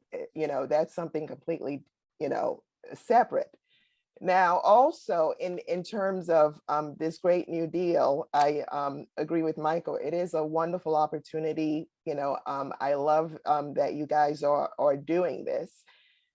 Now, unfortunately for me, because I don't work with an environmental organization, so everything that I would have to do, it would have to come, on my own dime. And in Newark, we have other priorities, unfortunately, that we are focusing on. And so I would have to give it some more discernment, maybe I'll come back later in this session, if I come up with something. But, a lot of people I'm sure have already given it a lot more thought than I have. And so I'll hear what everybody has to say, and then, I'll pipe back in. Thank you. Winnie, it's no coincidence that I'm following you right now. I want to bring something forward from the last session that I think is very appropriate that James Williams discussed, and that is there must be more leadership policymakers of BIPOC communities in places where it counts. And 2 years ago, Governor Murphy nominated Winnie Hines to the Highlands Council. The Highlands Council has never had representation by Newark, despite it owns 35,000 acres of New Jersey's best quality forests to buffer its 5 water supply reservoirs. Never mind people of color on that body, there are no women. Winnie needs to take her seat on the Highlands Council. The person who's blocking Winnie's appointment is Senator Nia Gill. It has nothing to do with Winnie. It has nothing to do with the politics of the Highlands Council. It has to do with the balance of power between the governor, between the executive and the legislature, and the bargaining chip that's provided under senatorial courtesy. But I suggest the next step is we do what we can to get Winnie on the Highlands Council. Thank you, Elliot. You bet. I just want to say too, Winnie, you're awesome. And I thank you for the information, when we had that conversation there at that school when Mr. Booker came walking through a few years back, when he came to give a news conference on environmental justice. And the bill that has been sitting in Congress for probably 4 or 5 years now. And, Corey came there that day to tout that bill. But that bill that he brought that day was actually the bill that was being drafted on behalf of the Ramapough Turtle Clan by a former chief of his tribe, Robert Martin, from the West Coast, from the Olympic Peninsula. And I actually have that original draft of that bill. And we came to a consensus that we shouldn't put Ramapough in there. And the reason why we shouldn't put Ramapough in there was that it probably would be just shot down, but even with that, right? We are all about, saving all of our people. you know, all of our communities. And, you know, I agree with Elliot. You know, I think that, you know, where you've been and what you've done, you know, we should all be pushing for that. And I think that one of the things that we don't all think about nowadays too, right? And I'm not a politician, and I don't even like to be in the political world, but to remember that, you know, these elections are only won by slim margins. You know, there's 10,000 Ramapough sitting here, right? 10,000. How many people are in Newark, right? Relying on all of us who are sitting here today, right? Yeah. Doing the work that we've been doing forever, you know? And so I just want to say thank you for what you do. Also, while I am speaking, you know, I also want to do that same thing for James and for Auntie Kim and, you know, for Maria, you know, for pulling all of us together to be the descendants of those people who stood up, right, in the 1930s, right? Because we can make that happen, you know. And lastly, before I quiet myself, you know, Nikki, earlier you had made a comment about saving, you know, the earth, and our Mother Earth does not need she doesn't need saving. You know, we human beings are one of millions of species that live on this planet. And what we really are talking about is saving humanity.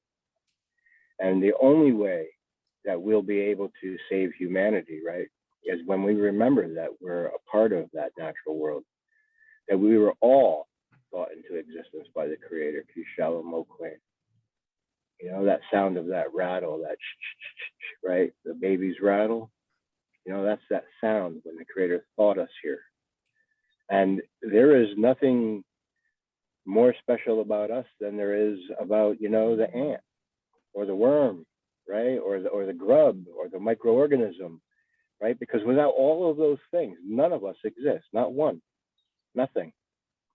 You know, and if any of us, at whatever statue, you know, or whatever letters we have after our names or before it, if we think that we're going to save our planet, our Mother Earth, you know, we have another thing coming to us, because she will heal herself.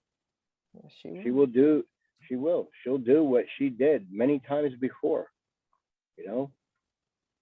So I just want to, you know, continue to ground us in that way, right? Rights of nature is a big one, right? Because if we give rights back to nature, right, and we begin to live our lives more with natural law than man's law, then we can begin to heal each other and to heal this world as we know it. Thank you. Thank you, Chief Mann. Thank you. I guess this raises the question of what steps can we take together as community university people that we can do better together than if we were separate. And maybe we could hear from some of the local community members on that. What do you need from the academics to help this process? How can we help in a next step? What can we do? Right. So, I don't want to, you know, I don't know. We're trying to learn from you. right. So I would add that you utilize the strength that you have. You have a captive audience on campus. You know, oftentimes when I'm called in to speak to the students, you know, I try to engage those who live right in my community, right? You know, Newark is a college town, but we don't have a lot of that interaction with them understanding what is happening in their town. You know, I attended Rutgers in New Brunswick. I get it, you know. We was focused on what was happening in New Brunswick, the gentrification, you know, Johnson & Johnson, getting them to divest from South Africa. You know, we was concerned about where we were. We have thousands of youth and college kids that can be engaged in this conversation and connected. But we need more professors to kind of encourage that participation and work in partnership with the environmental justice groups and organizations and the city to connect those dots. You know, again, I always talk about this ecosystem, you know, because it is an ecosystem, and we have to be very inclusive and intentional about making sure those voices are heard on that college campus, because they're 100% of our future. And so we miss those opportunities when we don't bring in what is happening locally to all of these students, who some of them might stay within those respective communities. And the same colleges that's in Montclair and, you know, wherever they are a part of the change that we seek. So their voice is important. And we have some participation. Like I have interns that will be coming to help my organization from Rutgers this summer. But it's a small number. Bloomfield College, you know what I mean? So I think that is something that is an easy, low-hanging fruit that you guys can just grab and try to start that engagement there. And Kim, I think it's so important that not only do we invite you to come to our classes and our campuses, because that's a burden on you, taking time out of all of your days, but that you reciprocate, you invite us, you drag us, you tell us you have to come into our communities and you have to, you know, talk to us as well. That it goes both ways is what I'm saying. So maybe that's a next step to increase that mutuality there, right? Have it go right. both ways. And that is true, because if it's only the sum of the groups that you know, that's who you reach out to. So the teachers that know me, they reach out, and then we continue this 1 or 2 professors, because I don't want to lose those 1 or 2 professors, but we do have to look at it from a larger lens, right? In a larger picture, that it just shouldn't be these 3 college professors, it should be all of them. So I totally agree with you. Anthony, I see your hand going up. Yeah, I'm sorry. And then I see Maria's hand also. I didn't know I was in charge of the hands. I'm sorry. No problem. Anthony, Maria, Naomi, Lucia. I would say that, you know, it's a lot. So the first thing you could do is tailor expectations and understand, what can I do? What can I actually do? What, you know, what platforms, what resources do I have available? And being honest with the community about that. Also, none of us on this call, especially from the city of Newark, I feel like none of us are gatekeepers, and none of us are the only ones responsible for speaking for our community. Yes, you folks have a personal relationship with us, but one of the things that I'm trying to do, especially in this like EJ environment, is bring in social justice groups, because social justice groups need to be caring or having an agenda that is environmental. So what that essentially means is non-traditional partners. Look for places that you never thought you would align with folks before, and you'll be surprised what kind of alignment you find. And I know that's worked for me, and it's all intersectional anyway. All this work that we're doing is intersectional. The other thing I would say is resources. Universities might not have that much, or they have more money than me. I'll put it like that. They have more money than me. So you have the ability to write grants. You have the ability to fund certain research projects. You have the ability to use your knowledge in order to further the agendas of local non-501c3 organizations, because I think that's important as well. And then I would say, you know, the intersectionality between science and the narratives of the community is so important. And so, you know, oftentimes if we're not building those personal relationships, get lost. And I implore you to look and approach your methodology, your course curriculum, the way you interact with your students, everything, and approach it in an innovative way. You know, I can't remember the professor that spoke earlier. He was just like, almost like pleading, like, what do I do? What do I do? And the answer, at least what has helped my organization, the Newark Water Coalition, achieve some of its goals, is be innovative, be creative. We always are trying to do something new. We're always trying to launch a new program. And as cheesy as it is, Field of Dreams, if you build it, they will come. We've had so many people that have come to support us and then listen to us about the different, you know, issues that we're facing in the city of Newark, based off of our reputation, based off of our work. So I think that's the last thing I'll say, both on the community side and the academic side, is I check everyone's receipts. I look at if you have a history of doing this work. I look at what have you spoke about previous.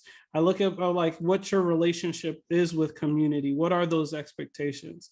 And I just think that friendships can be made in the unlikeliest of places, and just being open and receptive to new ideas and new ways of doing things, because we can reach our people. And education for me is just correlating those dots that are already visible to all of us. That's all I have to say. Anthony, thank you so much. We're supposed to go to 4:30. I think we can go later, so if we can stay around if people want to, that'd be great. I have Maria, Naomi, Lucia, Yvette, Chuck, and Chief Mann. But if someone wants to jump in on something that is related, please do. So Maria. Yeah, thank you. I have nothing deep to say here. I'm just gonna make a plug for June 10th. You want something you can do? Like, we're finding this sludge facility. I hope y'all have heard about it. If you're in Newark and you haven't heard about the sludge facility and you're here talking about the Green New Deal, you better just stop coming to these panels and do your homework about what's going on in Newark, because I think one real clear thing that the university could do is actually show up. Like, don't just write the research project, show up at our hearings, like that's what we need you. That's where, your name, your title, your PhD, it could make a difference for us in the way a hearing goes.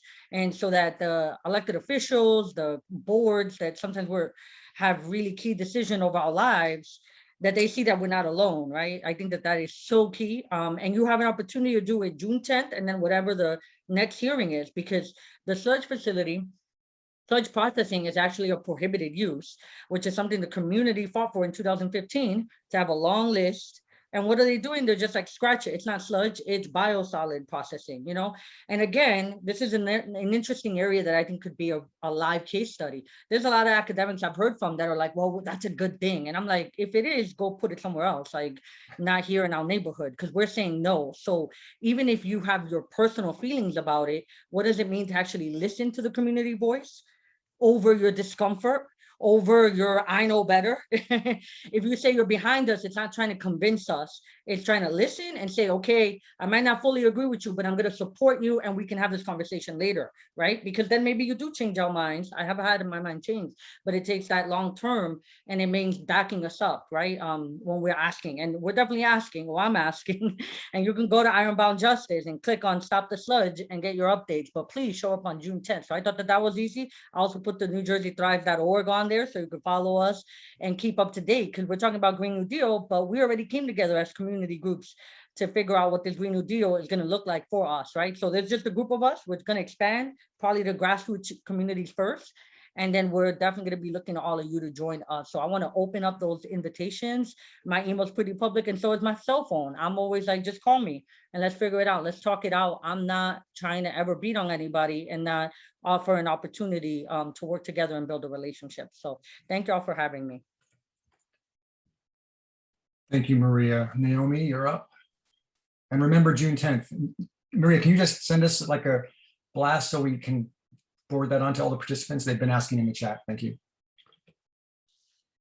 Yeah, I'll be brief. I know we don't have much time, but just two quick things. One, I was really struck by what Kim was saying about these tensions with labor and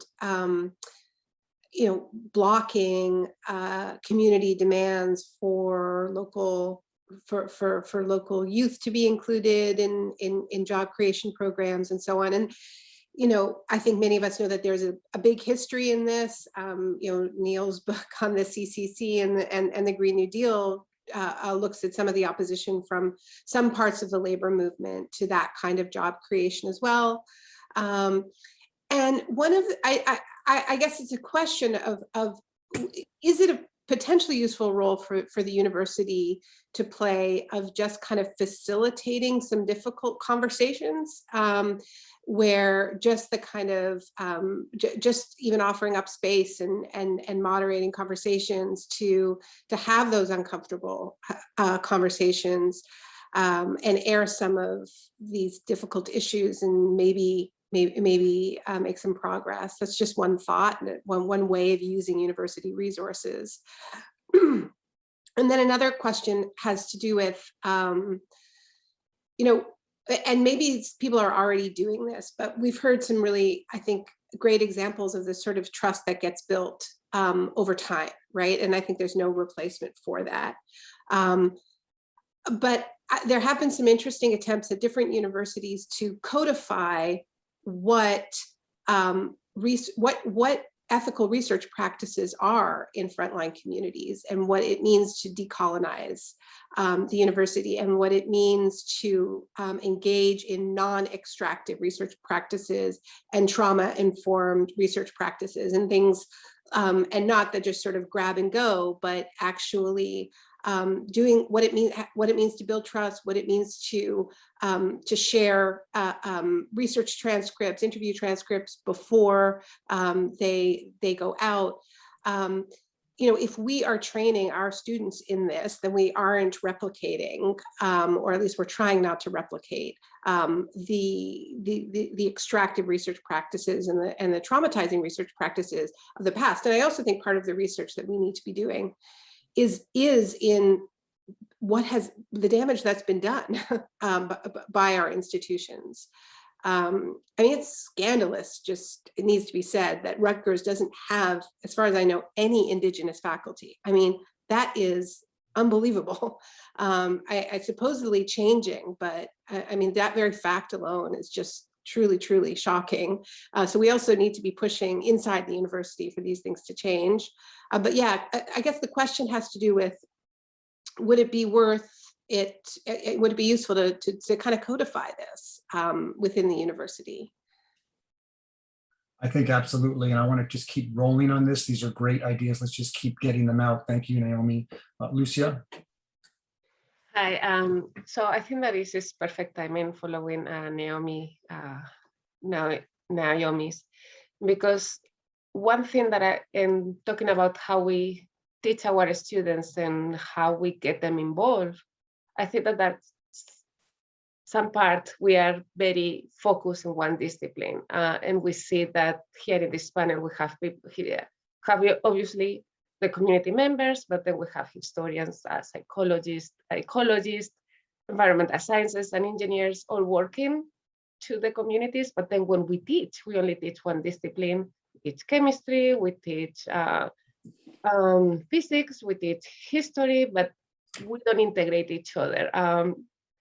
For example, in some of my classes, I'm teaching environmental remediation, and what I bring the communities and those that are involved, the students are surprised because they have been isolating what they learn from what the real impact is at some points.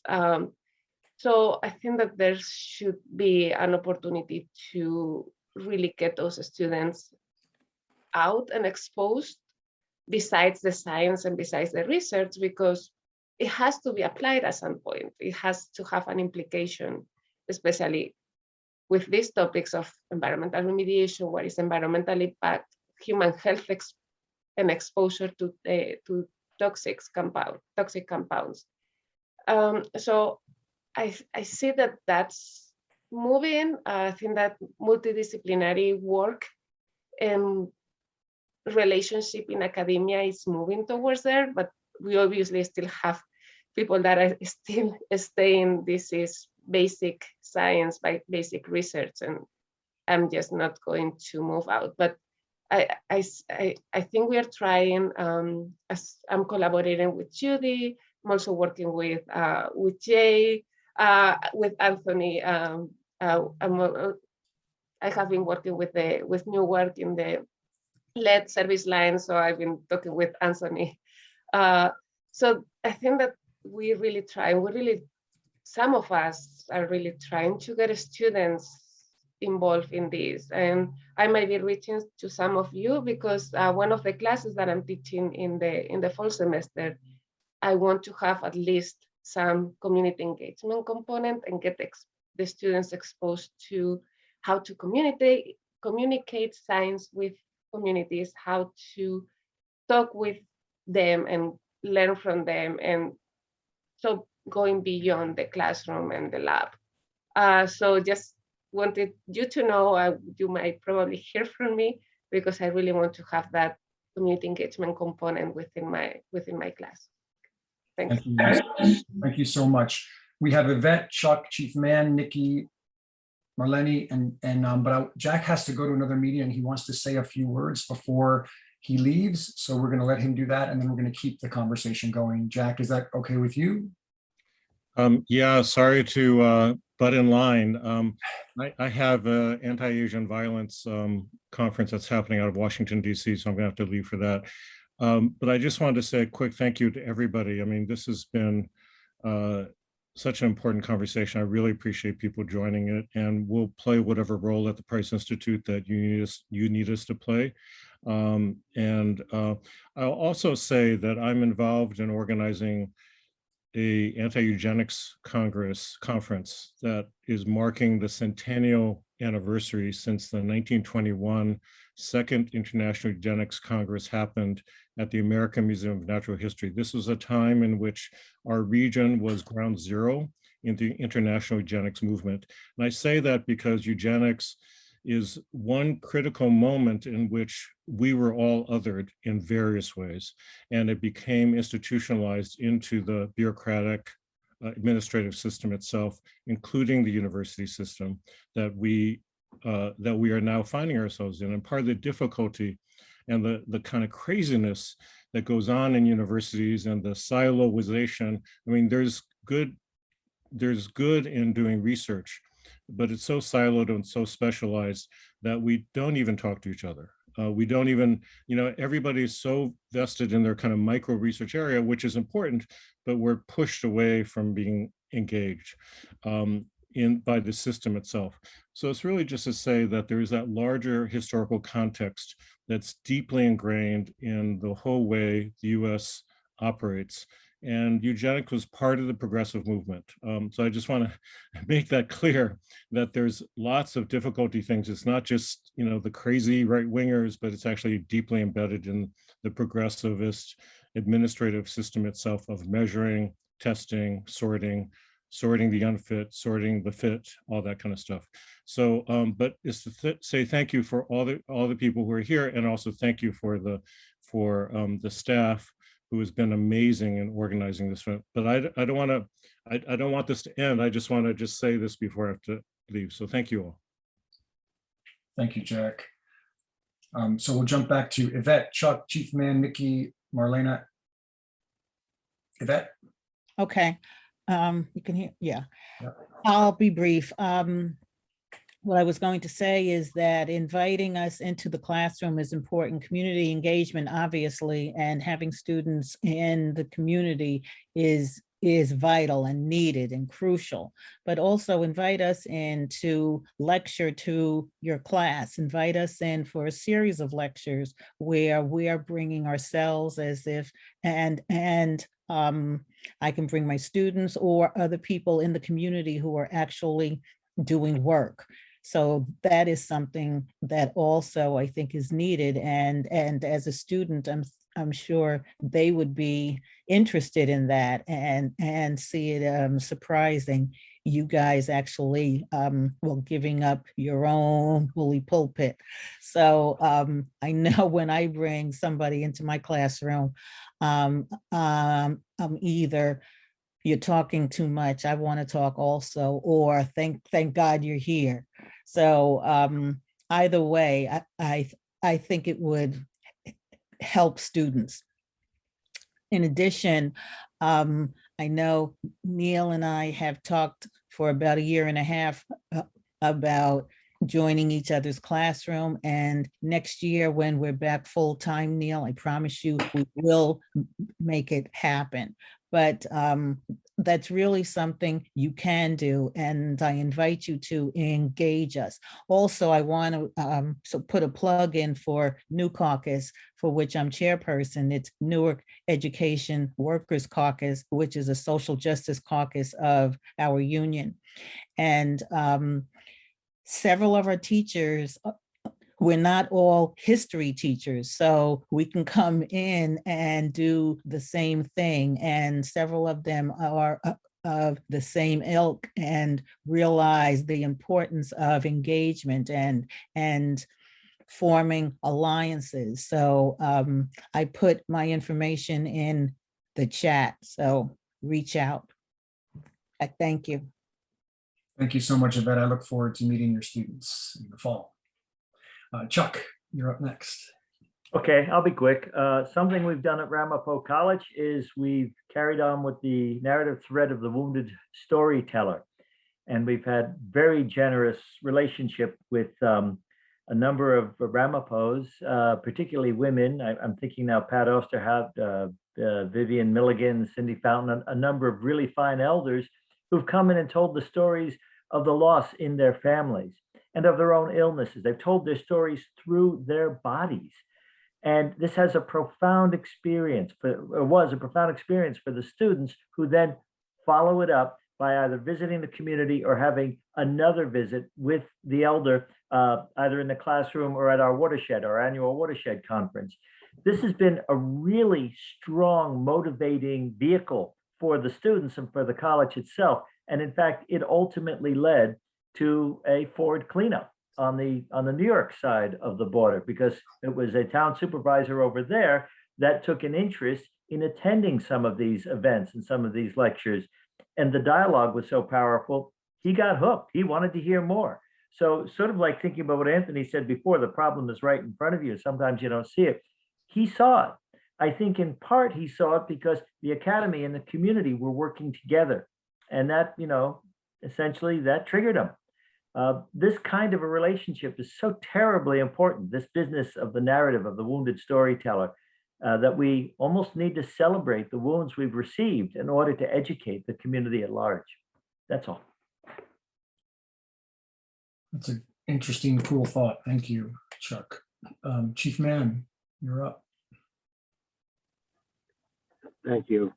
I just wanted to say these few words here at the end, and a challenge to all the academics is and I do have to say that Ms. Zelikoff and Mike and Chuck and Jack have gone above and beyond any typical stereotype academic, and they are what I call humans, right? Because there's two types of humans. One is the one that you're listening to now, and I think that everybody on here is. And then there's the other one, which are considered people. And in my unprofessional lived experiences, people suck, quite frankly, right? And, so for me, what I want to challenge the universities to do is that I want to challenge you to figure out, how do you bring justice where justice has not been? How do you provide us with the tools, right? Not the conversation, right? We need actionable items, right? The Ramapough, just in general, are on a timeline, right? Where our days in the Turtle Clan are running short. And if we even are provided the slightest bit of hope, that can go in an amazing distance. I have asked for the Environmental Justice Office to come to Ringwood, for 5 years, 5. And every time that there was that request, that person denied to come. Every single one. So how does a community of sick and dying people, for longer than I've even been alive myself, how do we realize a justice for our people?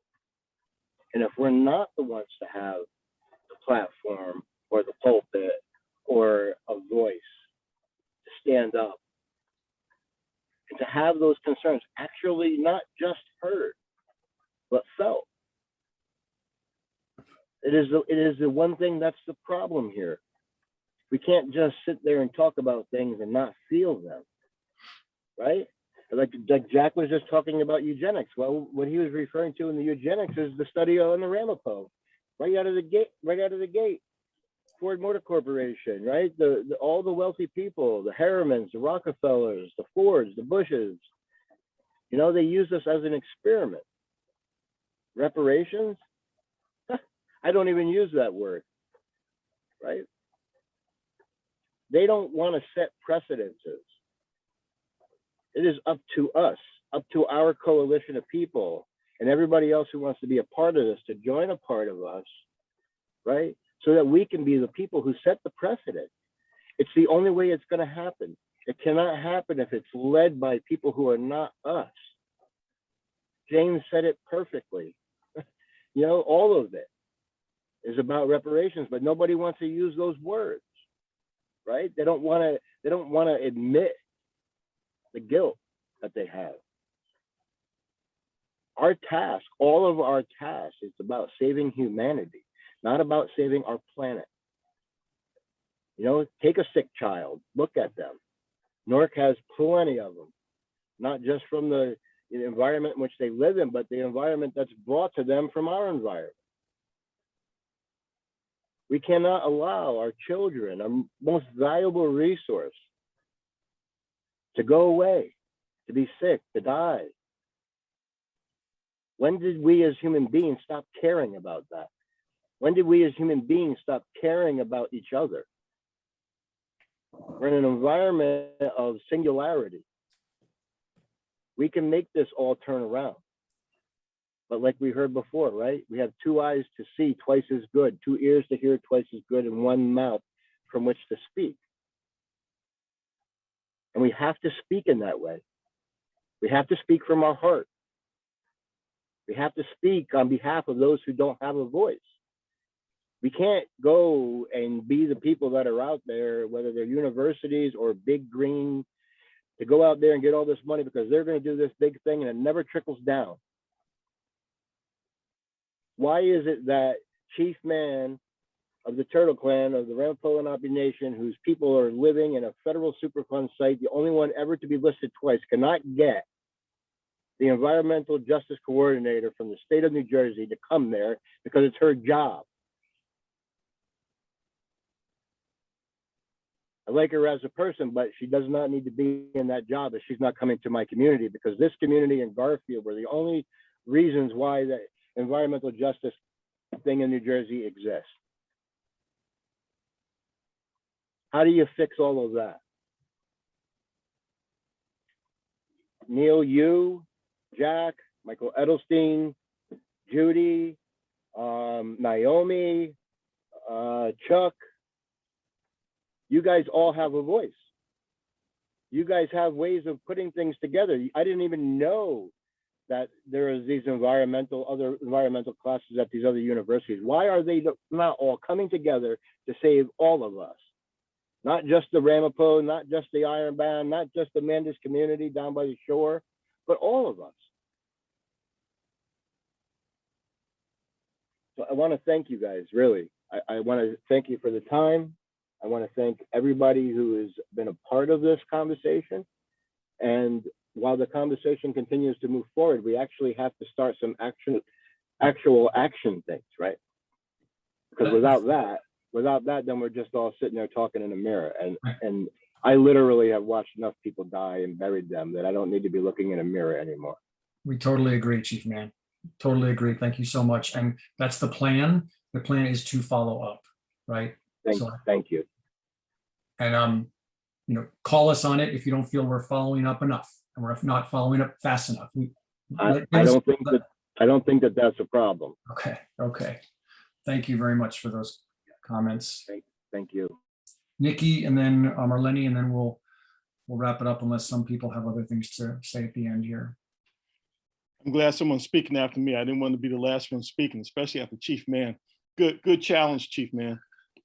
I just wanted to say, I wanted to let everybody know, and you, Winnie, I wasn't talking about you, Winnie, when I said people say the EJ movement complains with no solutions. That's a long-standing accusation against us that, I think we've all heard multiple times. So I didn't mean that to apply to you, Winnie. And the last thing I'll say is, good conversation. Thank you for inviting me. At the risk of sounding old, like we used to say, it's been real. Thanks, everybody. Thank you, Nikki. It was really great to have you involved. I'm really glad that that happened. Thank you. Marlene? Hi, well, thank you for having me. And I just want to say one brief thing, that there's multiple programs and projects that can be worked together between suburbia and urban areas. And I'll give you one example of what was said by Maria about the sludge. Just to let you know, a lot of that sludge, biosolids, how they basically turn it into, has a lot of heavy metals and a lot of toxicity. But that biosolid is being sold as gardening soil or incorporated into gardening soil, which then gets bought in urban areas. So that tells you that, yes, you are impacted by that sludge plant that is in Newark, because most of the people that buy these ingredients are in the suburbs. That's all, but thank you for having me. Thank you so much for that.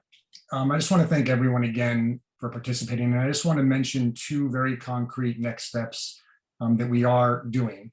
One is that the scribes that I mentioned are going to take the notes from this session and the other two sessions and hopefully transform them into sort of a takeaway roadmap for next steps, a sort of a roadmap for the future for everyone who is involved, and to try to think about the Green New Deal and local communities and universities in the near future. That's the first solid material takeaway. The second is that we're having two other sessions like this. Okay, we're following up. This is because NJ Thrive really suggested we have a session for the southern part of the state. So we thought that would be great. So we're going to organize another session for the southern part of the state involving local activists there, and also university academics from that region. That'll be later in the summer, and then follow that up with a third session where we bring politicians into the mix, and we sort of present them, or local communities present to them their ideas and their needs, and then we let those politicians learn from local communities. So those are two solid next steps.